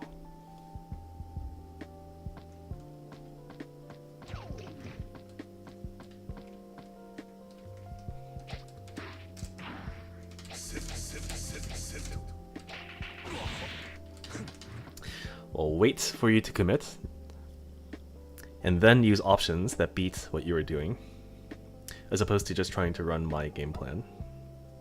Wait for you to commit, and then use options that will beat. Okay, so you're kind of on step 1.5 when you say that, because it's true that you're waiting for what I'm wanting to do, but you can go one step beyond that. And the way that you do that is, in this game, when you see an opponent who you think is going to do a summon from full screen, what is your instinct as Venom? Like, let's say you're holding down back. What's the first thing you want to do when you see like a Mei summon Beach Ball or Dolphin, or like you see a Dizzy player doing something that's high commitment? Yeah, your instinct is to set, right? So that is something that you can expect. Or Stinger YRC with meter. Yeah, either Stinger. I was thinking Stinger, but set also works. So your instinct as a Venom player is to do set or Stinger YRC, right? And that is something that we can expect from basically every Venom player who is like competent up to a certain level. Now, we have that knowledge, and that knowledge isn't exclusive to you, right?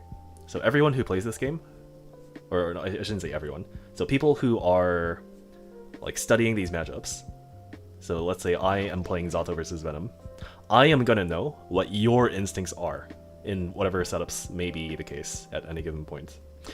Basically, I know that if I want to set up, and I have done things in the game, like these, I have shown you cues that I want to do a certain thing, I know that that makes you want to do certain things.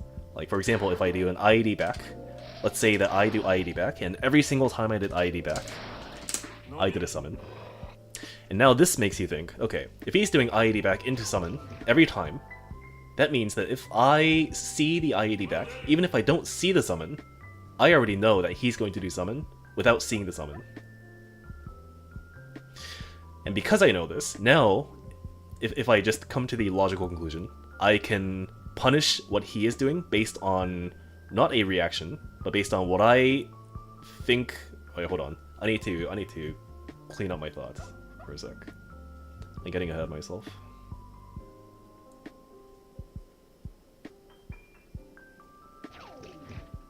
Yeah, okay.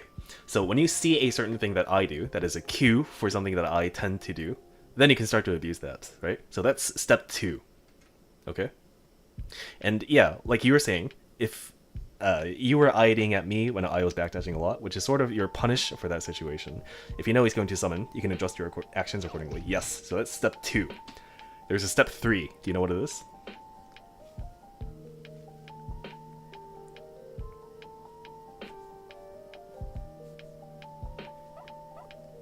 And this is the most important step, because all the steps afterwards are basically repeats of step 3. Doing the punish? No, doing the punish would be part of step 2. So step 3 is that you can intentionally put yourself in a situation that makes your opponent want to do certain things according to their instincts. Here's a very good example, since I have Zato on screen. Whenever Zato is at this range, he will instinctively, like you said before, he will instinctively want to do far drill.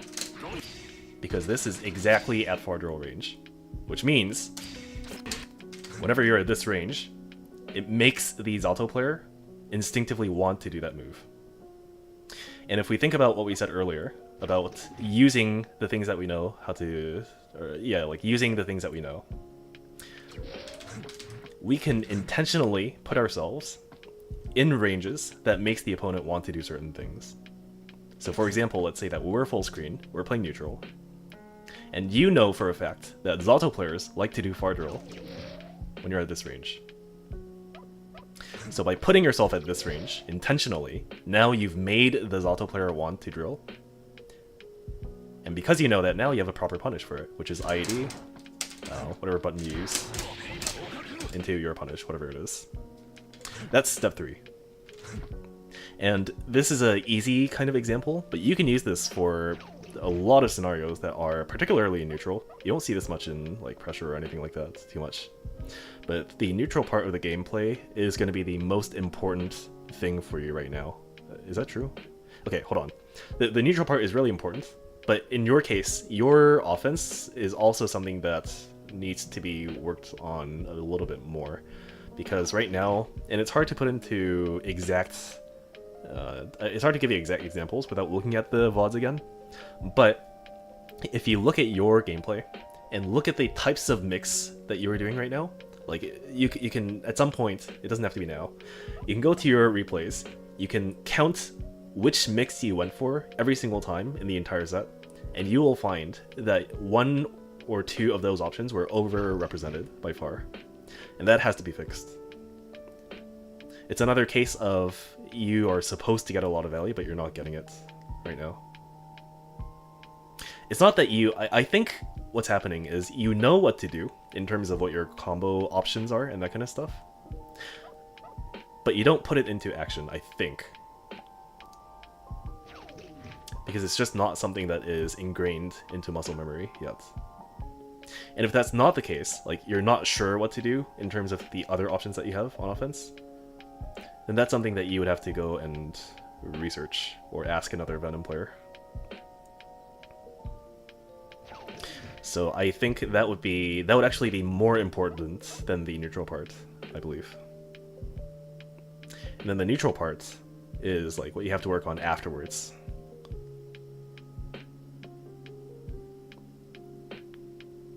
Do homework on Oda loops, unironically. Pat's got a few articles translating it to fighting game stuff. I don't know what Oda loops are.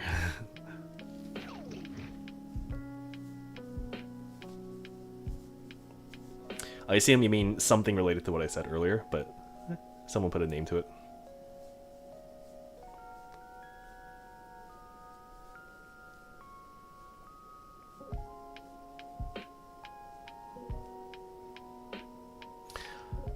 Oda loops just describe the RPS mind game loop based on observation and reaction.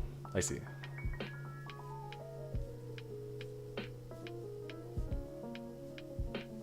Oh, I thought it was a Japanese thing. On offense, I think when I'm doing offense, it's hard for me to tell what my opponent is thinking, because Venom limits a lot of options.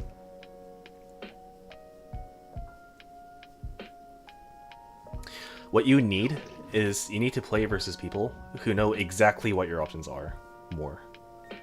Because a lot of times what's going to happen is when you play net play, and you have a lot of people who just don't know how your offense works, you're going to try to do a certain offensive option on them, but then what you're going to get, the feedback that you're going to get, is that they just get hit. So you don't actually get to try out and like flex the muscles that you trained up, and try the different things and get proper feedback on it. Because what should be happening if you're trying to improve is you should be rotating your options, seeing which one works, trying to figure out your opponent's habits, and then picking the one that happens to work at any given point. But when your opponent keeps getting hit by stuff randomly, like it's good for you, it's going to make you win, but it's not going to help you in terms of your offensive thinking.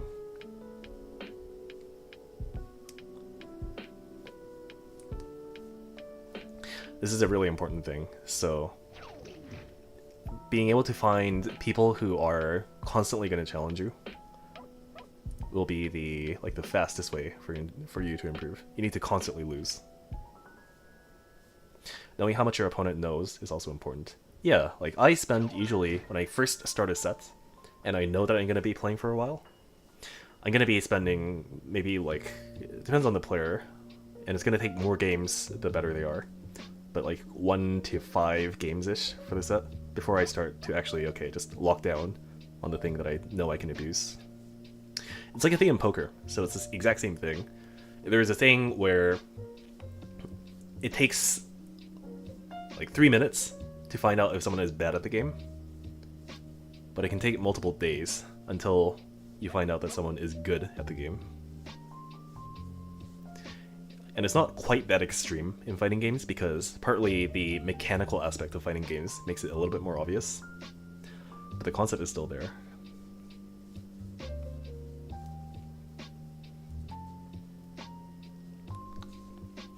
Generally speaking, in terms of what I do, I will assume that my opponent is a great ape until they show me otherwise. And then just keep raising the bar slowly and slowly.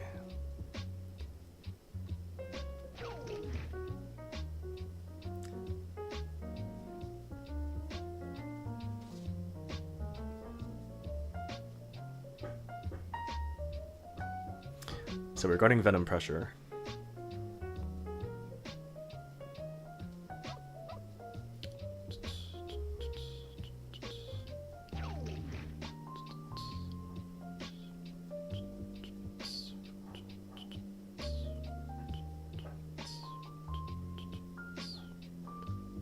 I feel very weak to jumps a lot, but I'm not entirely sure how to stop it. Usually, I rely on catching their limited air actions on the way out. I think you're referring to when I fuzzy jump out of a lot of your stuff. Is that correct?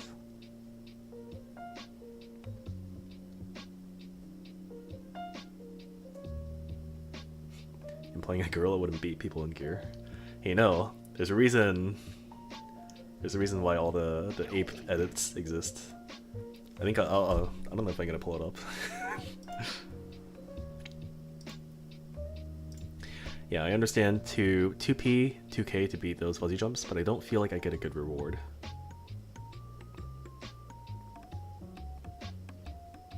What do you want to be doing when you play Venom? What's the most ideal scenario for you when you have your opponent in the corner? Like, what's the best type of hit that you can get?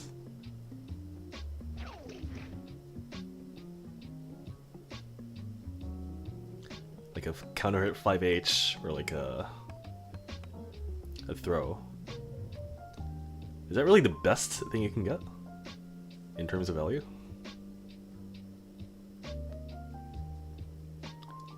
I would have thought there was like some other normal and counter hit that gives you more setup time. Or that leads into a combo that gives you more setup time. Not really close slash. I see. So your goal when you're playing Venom... Okay, so your offensive structure when you play Venom is not going to be anything else other than to try and bait your opponent into being able to be hit by close slash. So everything else that you do, whether it's throwing, whether it's doing 2k as low, whether it's doing anything else, you're doing all these other things, partly because they generate value in and of themselves, but it's also because you want to lead your opponent to be opened up by the most ideal thing that you can hit them with this, which is close slash. This is kind of how you want to frame your offense for any character. Here's another example, which is Soul's a pretty easy example, and a lot of people play him. When you play Soul, do you want to be doing wall throw on your opponent? And do you want to be doing like 2S, run up 2S, that kind of stuff? You actually, like, those are good things to do, but in order to find out why those things are good, it's because they all lead to options by the opponent that begin to open them up in one way or another to getting counter hits by 6H or getting opened up by 6P in general. Like, these are the two things that Soul believes to be optimal in terms of things that can possibly happen, right? Because they generate the most value for him. Getting a single counter at 6H, or even like a 5H or 6P, these are things that will just win the round for him. Not literally, but it's quite close. So whenever you do anything else, it's to try to get them to be in that spot where these things that give him the maximum value begin to work. It's like this. There's a thing where... And I could be misremembering this actually, now that I think about it, but if you've ever played Zangief in Street Fighter V, I hate that I'm using Street Fighter V as the example, but if you've ever played Zangief in Street Fighter V, there's a thing where Zangief legitimately has a choice between using regular throw and SPD when he's like trying to decide between how to throw you. And this is because if he does an SPD and the opponent jumps up, Gief will still be in recovery by the time you come down with the air normal, and he will get punished. But if you do a regular throw with Gief, you still don't get the throw, but you're able to block the incoming air normal in time. So the goal for Gief is not to do regular throws. That's not what he wants to do, right? Because that has very low value, relatively. He wants to SPD you. And the only goal of the regular throw is to make it so that the SPD can work in the future. This is how you should think about everyone's offense, basically. In every fighting game, well, maybe not every fighting game, probably not Soku. But most fighting games, most characters in most fighting games, you know? And like in the case of Zato, like you might think that what Zato wants to do is like run this kind of mix on you. But Zato doesn't actually want to do this. What Zato actually wants to do... What Zato actually wants to do is he wants this. The counter Nobiru or the counter 2H. This is his maximum value generating methodology in this game. So everything that I do, like whether it's this kind of mix, like I said before, whether it's throws, whether it's rebuying pressure, like this, these are all methods, you can say. They're all roads that lead to this path. And as you continue to like pick up new knowledge for how to do Venom pressure and offense, you'll always want to keep that in mind. In that, like, these are all cool things that you can do, but your main objective should still remain clear.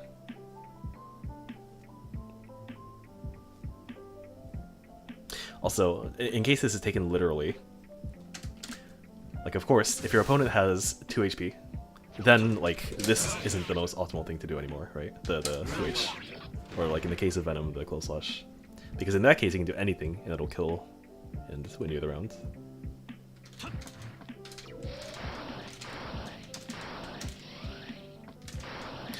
Also, before I go, you asked to remind you about starting fighting games with complex games like Gear. Yeah, so that's an interesting thing too, where there's a lot of talk about how there's a fundamental fighting game that people should begin with, and it'll give them the greatest edge. And a lot of times people will say like ST, the Super Turbo. But Super Turbo, I feel like people are right in that it is very fundamental, but it's also very, very kuzoge and like very. There's so much of a knowledge gate going on in that game too, where you just have to know so much stuff that's specific to matchups. Like, did he know that when Guile is standing and you do light kick, you can go from neutral? So like let's say I'm playing Guile, and P is my light kick button. If I am spamming this button, and then while spamming this button, I pull the lever to the left, or I pull the lever like down back while doing this, in Exord it'll make Venom sit down, but in ST he will remain standing up. So what he can do, basically, what this means, and this is important for Guile, because if you do back plus light click, it gives him a bazooka knee. So if he does this and holds back, he still gets the standing light kick. And the reason this is important is because when you're playing versus Blanca, so one character in that game, when you're playing versus Blanca, this is really important to deal with the forward ball. You just spam your light kick while doing charge, and when you think he's gonna do something that's not ball, you do your you do your Sonic Boom. It's like, how will you ever figure that out if you don't look up a 2,000-page guide on how to play Guile in ST, which exists, by the way. It's the longest fighting game character guide I've ever seen in my life.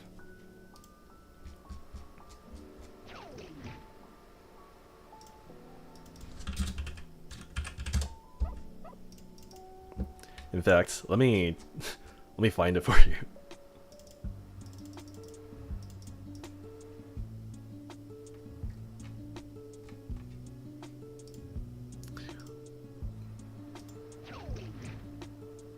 ST is the FGC's biggest psyop. So, well, basically, to go back to what was being said originally, I don't think there's like a good fundamental fighting game that you should start with. It just doesn't exist. So just play what you like, and that will likely get you to stay in fighting games for longer.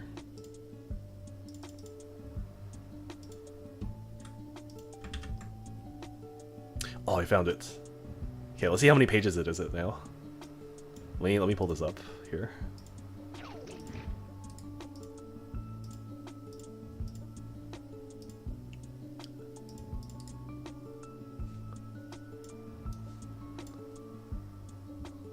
Oh wait, is my emote?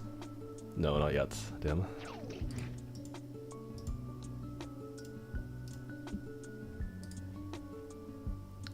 Transform, fit to screen. Oh. Okay, so this is the ST Guile guide, and it is currently 528 pages long, and still going strong. Like this, when I first opened this up, the first time I saw this, this was 200 pages. And I believe it's still getting updated. Like, granted, a lot of it is images, but it's not like it's all images. Like, so this is literally years of someone's work. Not someone's work, multiple people's work, like combined into being a single resource. It is more than a dissertation. It's pretty amazing that this exists. But for every single matchup, it has texts, it has guides on what you should do, which buttons you should press, what you should be doing in the matchup. And I've not seen a guide for a character that is more in-depth than this in my life yet.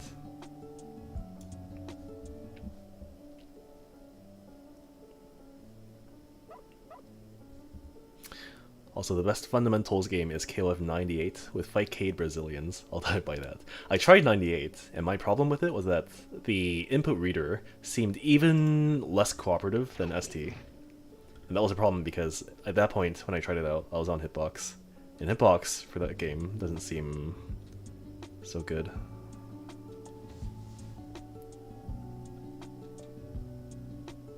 Yeah, the input reader is so bad in 98. It was like a league below ST, and that's pretty impressive already. Like being at ST's level. If I met the person who read all this, I would have no idea what to say to them. Imagine meeting the person who made this guide. It's a guy called Golkar Jack.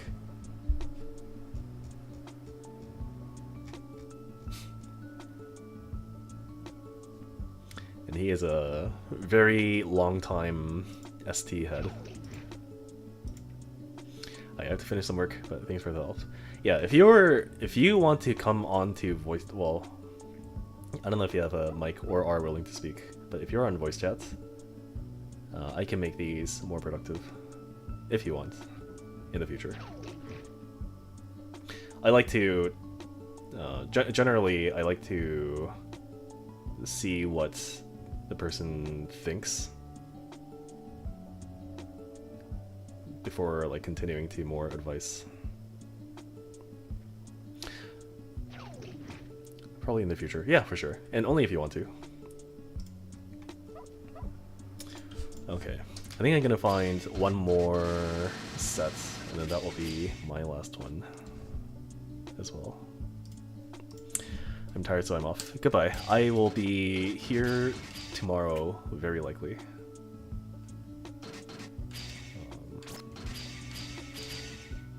Axle mirror. You want to end it with an axle mirror? Alright, let's do it.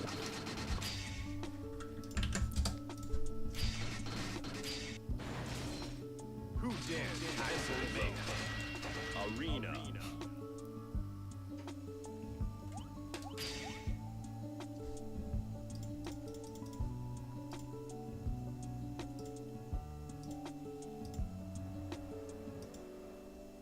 Oh, I actually...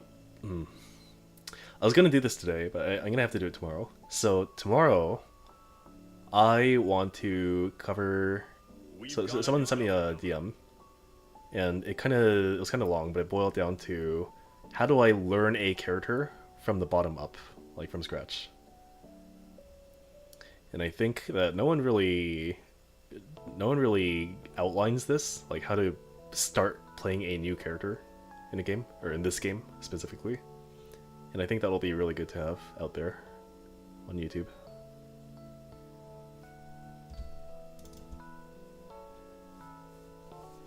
I have a general idea of how to go about that. Also, my edible is kicking in.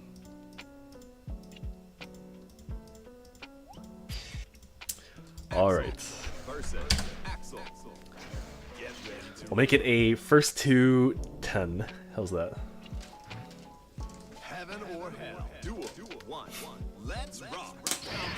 Oh, okay. Of course.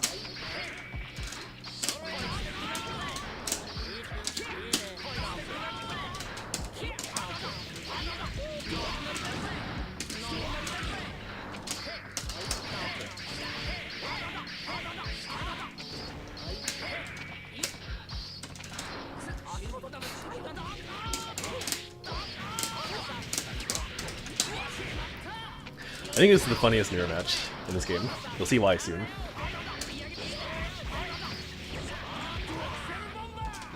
It's not over yet.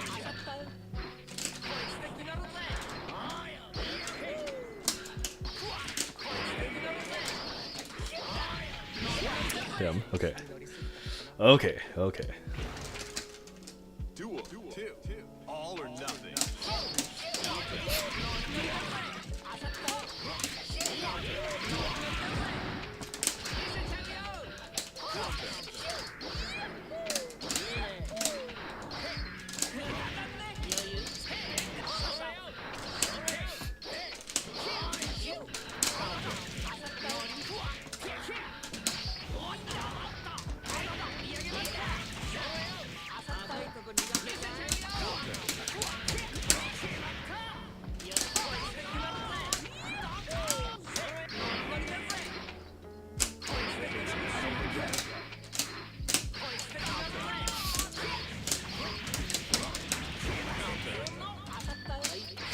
If you're a person who doesn't play Axel, I hope you have fun trying to make sense of what's going on in this set. Duel 3. Keep on rocking. Oh shit. Okay, he knows the strats. It's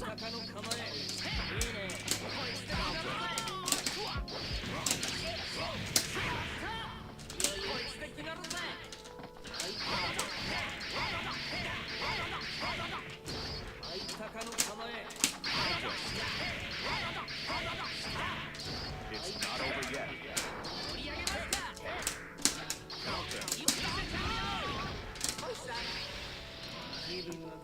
Don't worry, I know this strats too.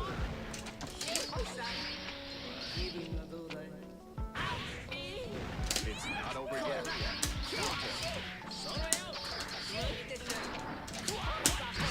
Okay. Okay, okay.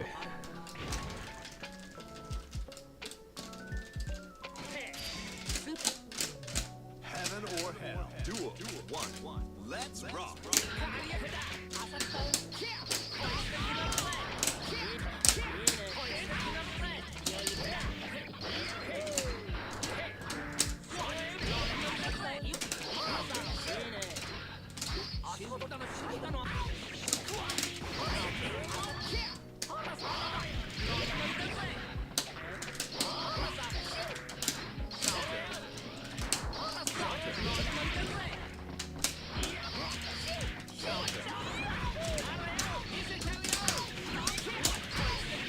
It's not over yet.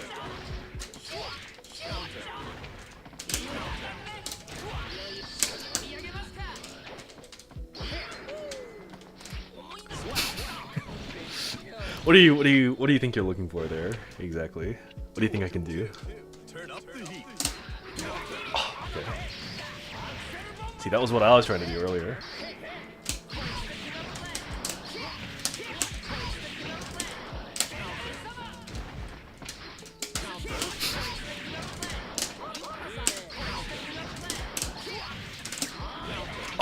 God damn it.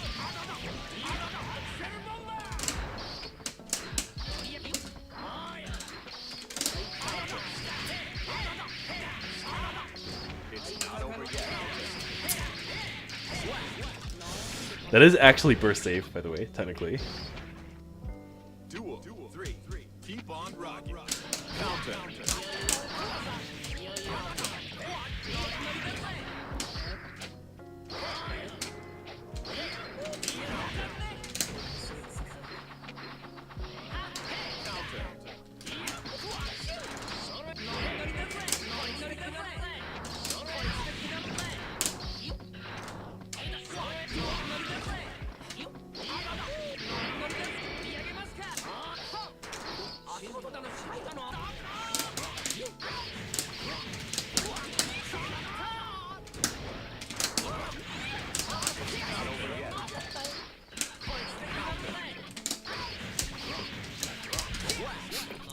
I'm focusing so hard right now. I want to parry this guy so badly.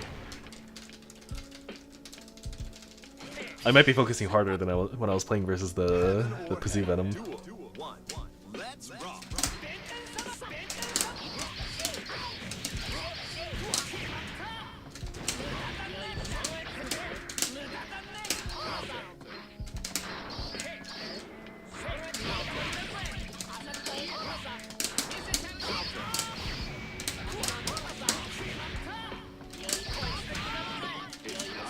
Okay, there we go.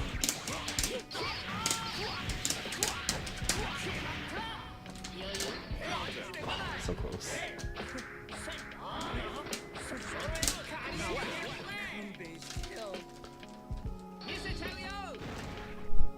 Duel 2. Turn up the heat. There's no matchup like this in the entire game. This is the only one that's this it's this much of a representation of a shitpost in a matchup.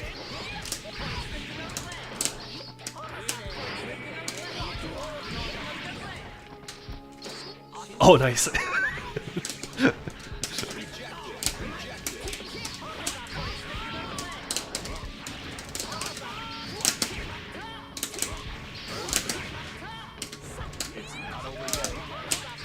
Now you're dead.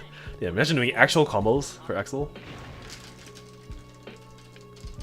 I was definitely not expecting Axel mirrors when I opened the stream. Yeah, I wasn't either until this guy told me he wanted to do he wanted to do Axel mirrors. Heaven or hell. Duel 1. Let's rock.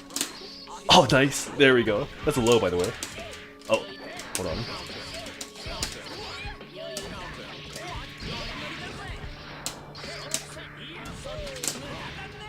Okay. Okay.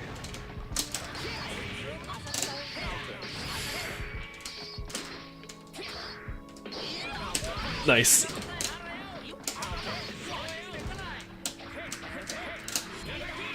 Okay, that was almost nice.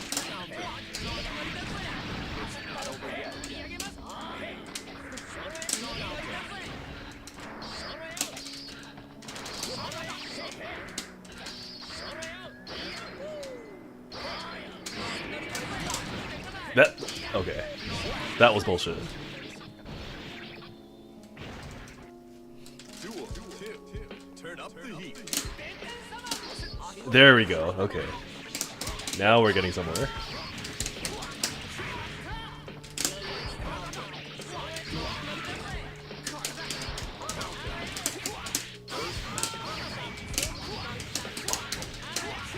You fool.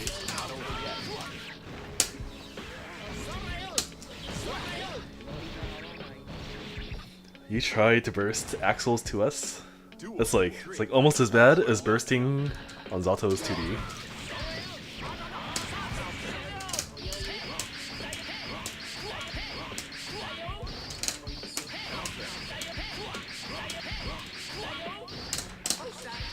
Oh, damn.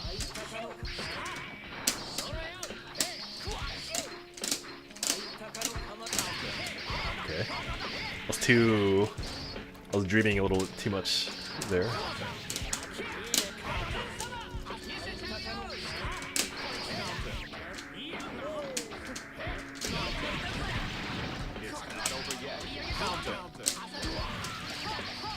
Do I die? I don't. Okay, now I do. I think JD might be too slow on the. It might have landing recovery. Heaven or hell. Duel 1. Let's rock.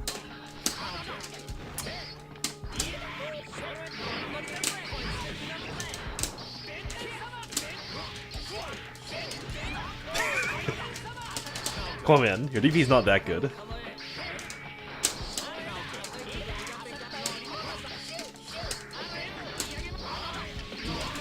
Holy shit. Did he see that? That was DP RC. So that my first hit of 2H goes through DP. And then he can punish the second hit of 2H. You don't ever see punishes like this in any other matchup. Duel 2. All or nothing.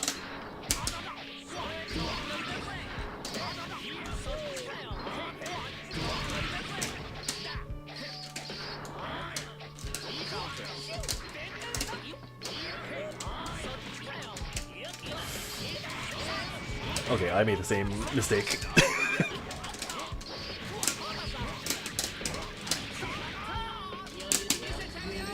Okay, I think that's okay.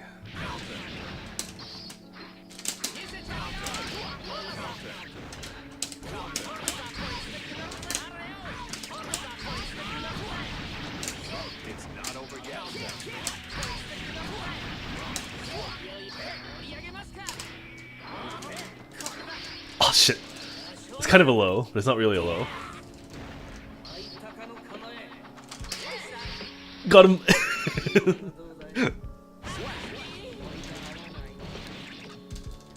See, what other matchup will you ever see the full screen command throw from Axel?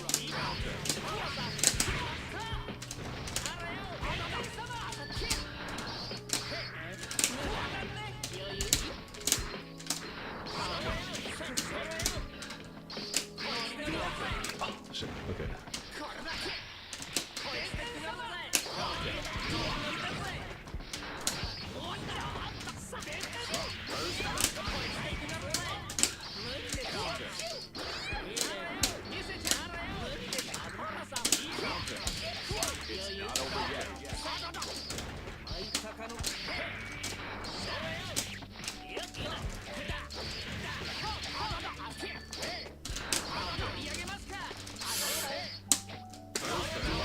Okay, that's okay.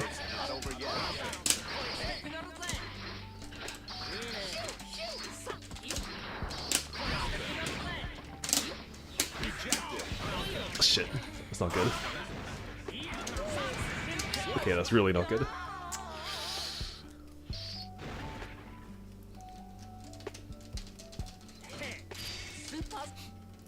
Heaven or hell. Duel. One.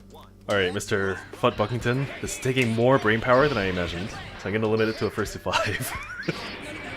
I didn't think it was gonna be this mind intensive.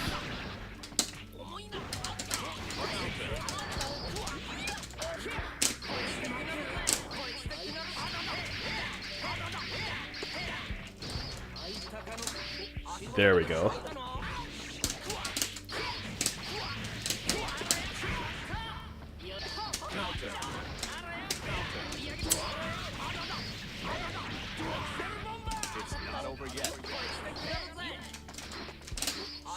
Okay.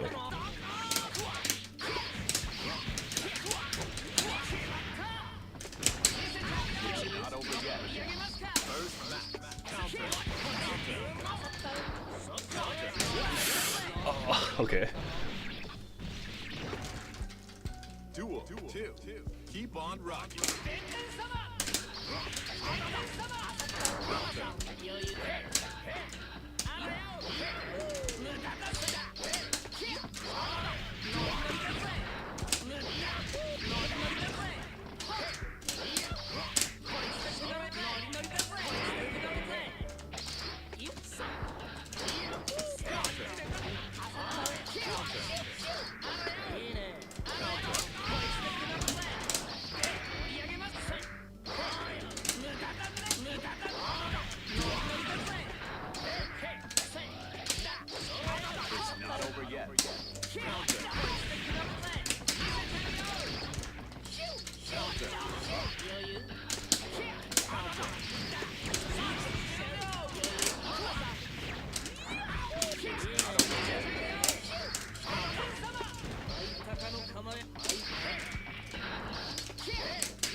Okay.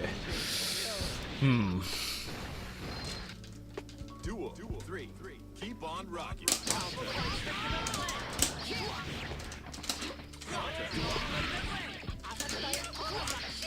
Counter.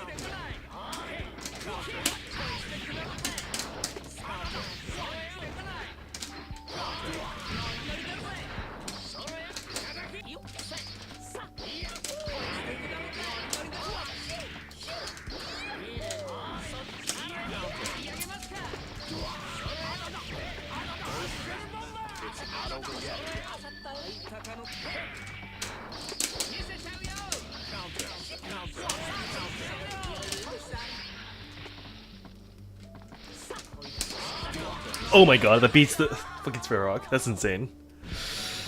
Oh, okay. Okay.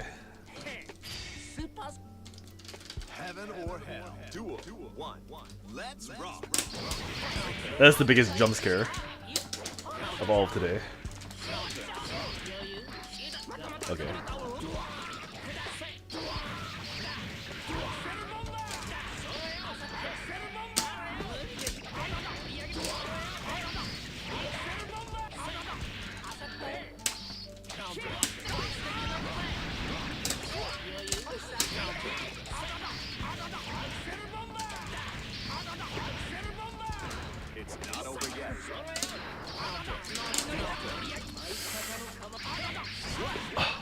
That is very safe.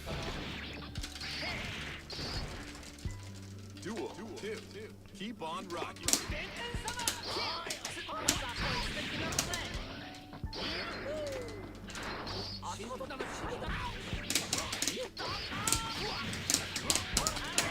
There's the first parry. If I get like 5 parries, I basically win the round.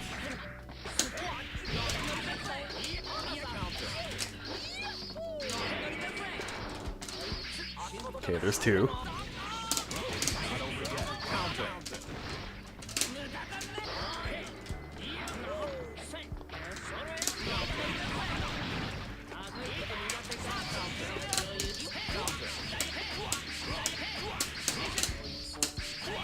Let me show you a real combo.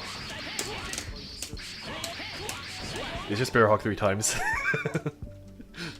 It is burst safe for the entirety of it, Turn up the heat. which makes it a pretty good combo.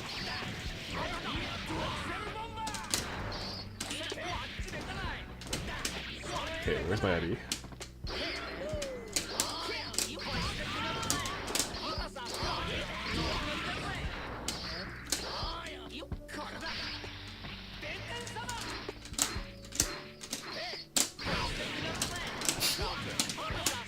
You might think we're just mashing parry here, but what you don't understand is there's actually a 2000 IQ 5D chess match every time each of us presses the parry. Wait, I hope he didn't hit 5. Okay, he's at 4. Heaven or hell. Duel 1. Let's rock. Okay, there we go.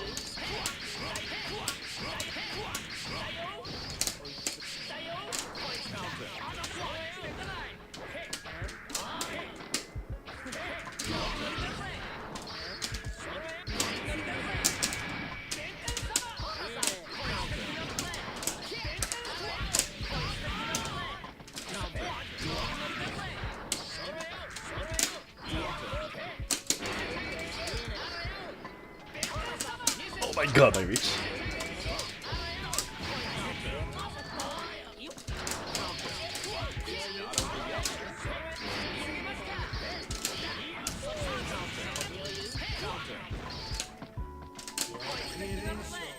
Okay, no way. Okay.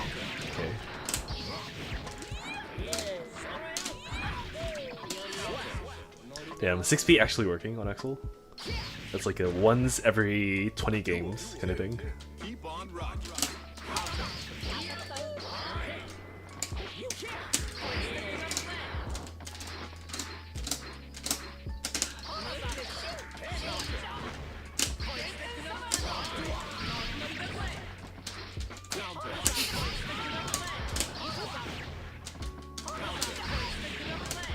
You see that shimmy just now? Our offense is so big-brained that we have to use things like shimmies in our game plan.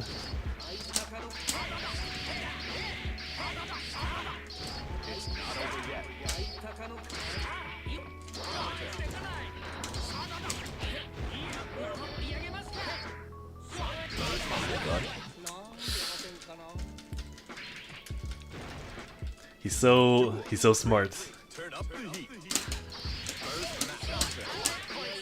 Every time I get hit, I feel so outsmarted in this matchup.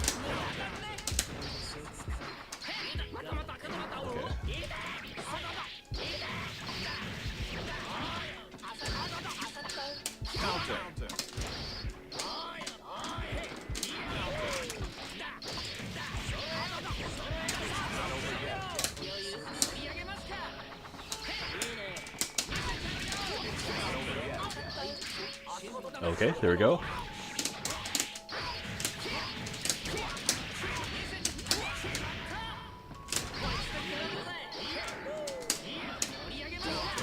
Oh my god. Okay, I'm not dead. Okay. I'm not gonna let you get away like that. Heaven or hell. Duel 1. Let's rock.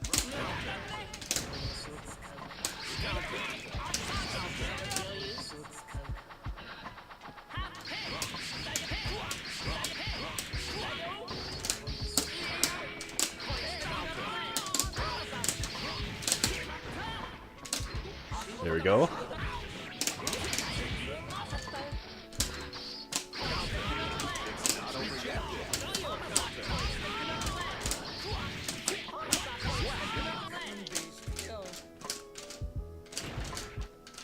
Duel. Keep on rocking.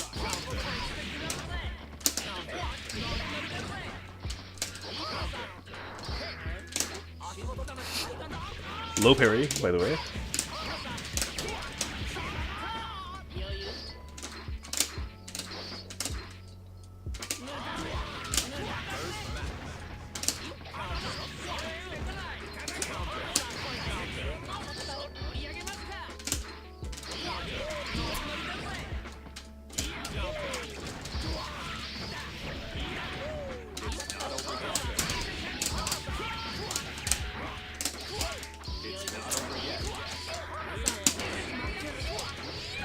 Oh, shit.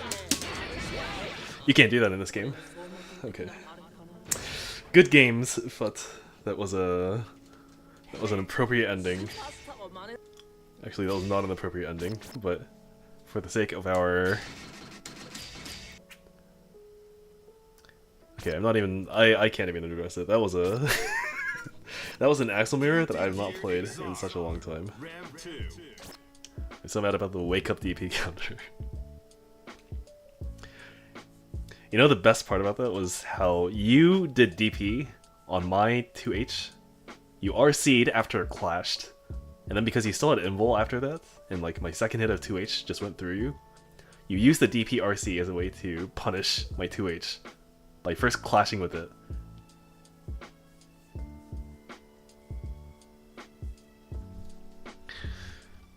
You just don't see this in any other matchup.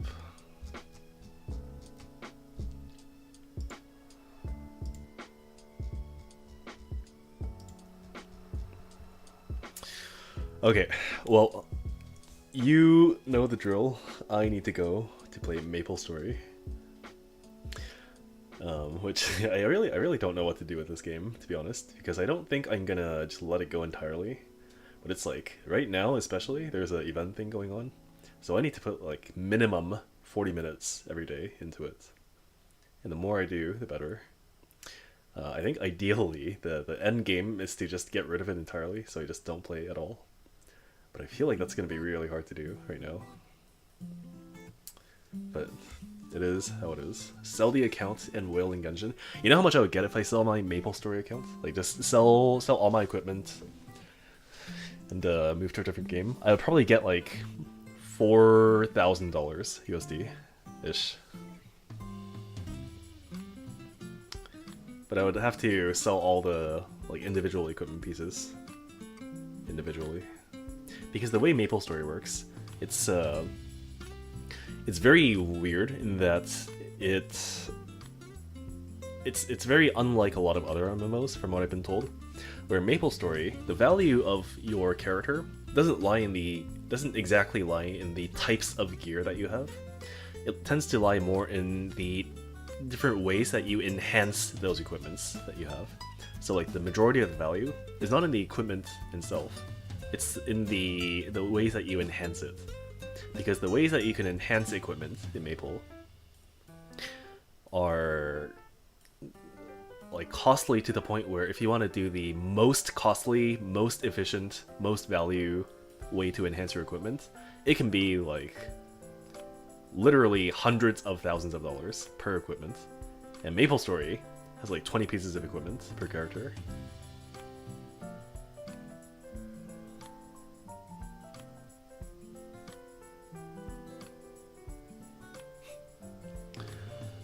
There are some exceptions to this rule, especially in the global version, which is like the North American version. There is a single item that doesn't require any enhancing, but just by itself is worth, I think it was like 15,000 USD by itself.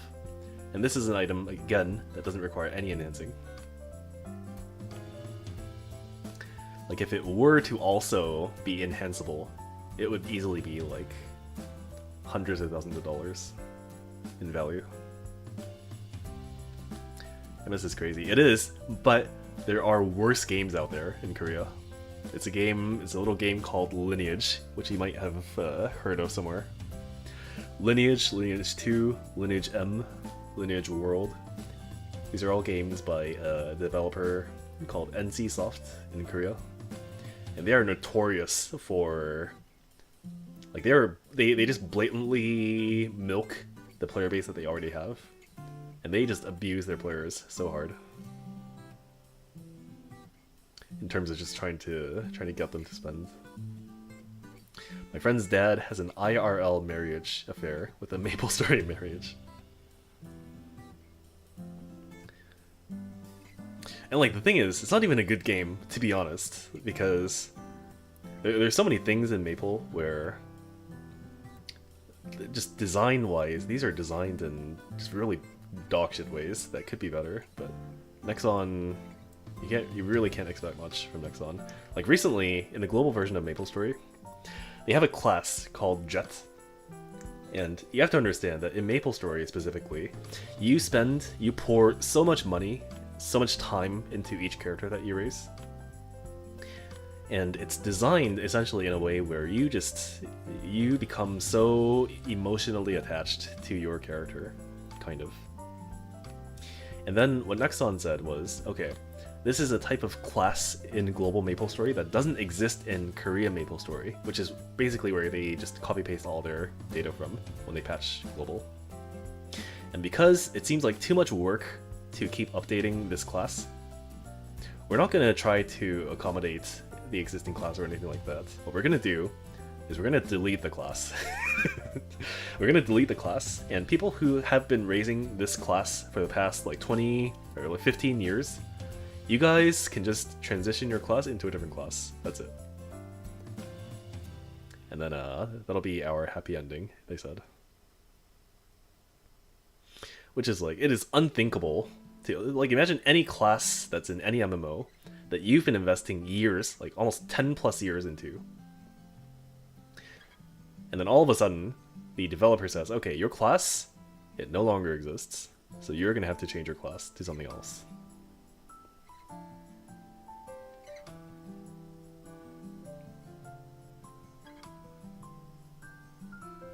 It's insanity. And the worst part is, apparently there was like someone from Nexon America that works there who, and the way this was posted seemed pretty credible to me, based on like the number of people that this person was talking to in the past.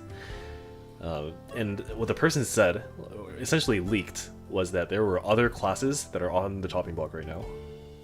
So these are other classes that are exclusive to non-Korean versions of MapleStory. Because again, to maintain these classes apparently is too much work for Nexon.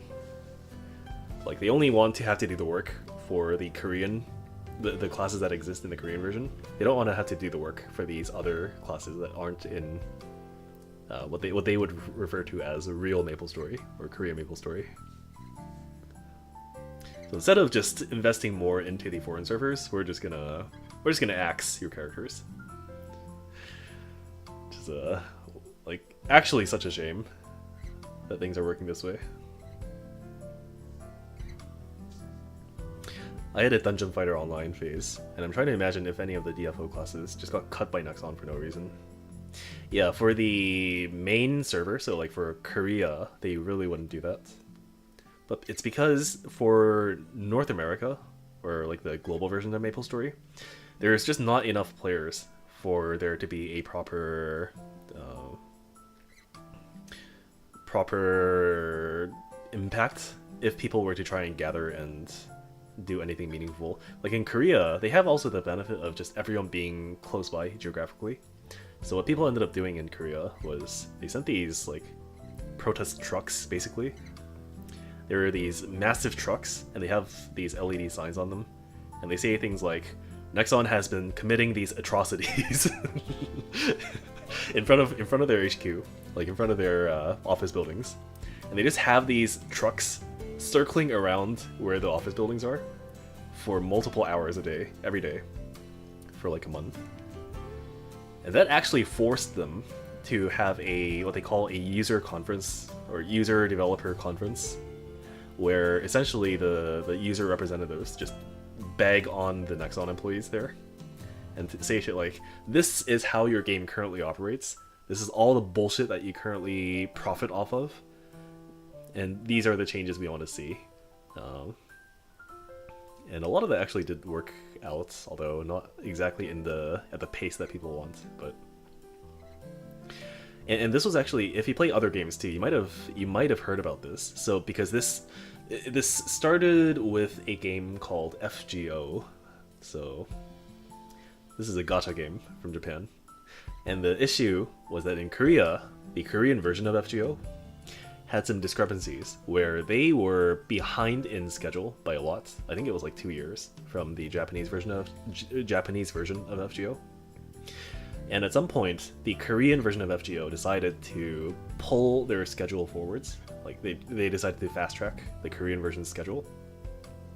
And when they do this, there's a problem because all of the events that they decided to fast track, the rewards that you would have gotten from those events were no longer being distributed to players. So all the rewards that the Japanese players got from these events that are being fast-tracked, so they don't exist anymore for Korea, we're not getting the rewards for.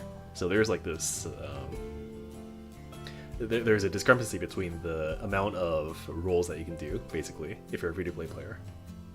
And so people are complaining about this. And it got so bad, like this kept on devolving into this cesspool of all these other issues that the game has that are unique to the Korean version of the game. That they were like I think they were the first ones to start this like truck protest kind of method. And FGO has some of the biggest whales of all time, at least at the time. And at this conference, so they did this user developer conference like they did with MapleStory later on. And one of the most memorable things that I heard from that conference was one of the player representatives came up and said, "I am a majority shareholder in this company, and if you don't make the changes that we want to see, we will be making sure to include this in our report in the shareholder reports." And that was like, holy shit, this guy is actually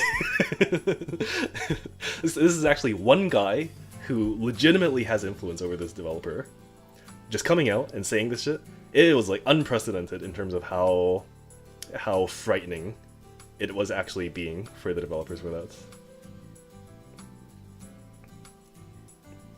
And it wasn't quite as dramatic for the other ones, like for MapleStory or all these other Nexon games, but I think all of the games, or most of the games that had these protests, did actually end up getting a lot of the changes that they wanted. And like Korean MapleStory, if you look at the Netcafe rankings, they're actually doing pretty well in terms of how many people are playing the game. But the issues still remain for the non-Korean versions, unfortunately. Okay, I actually need to go to do my dailies and then sleep. So I will probably be back tomorrow. Goodbye, everyone. Thank you for watching. And I have a Discord. If you want to get live notifications, come to the Discord. Thank you. Goodbye.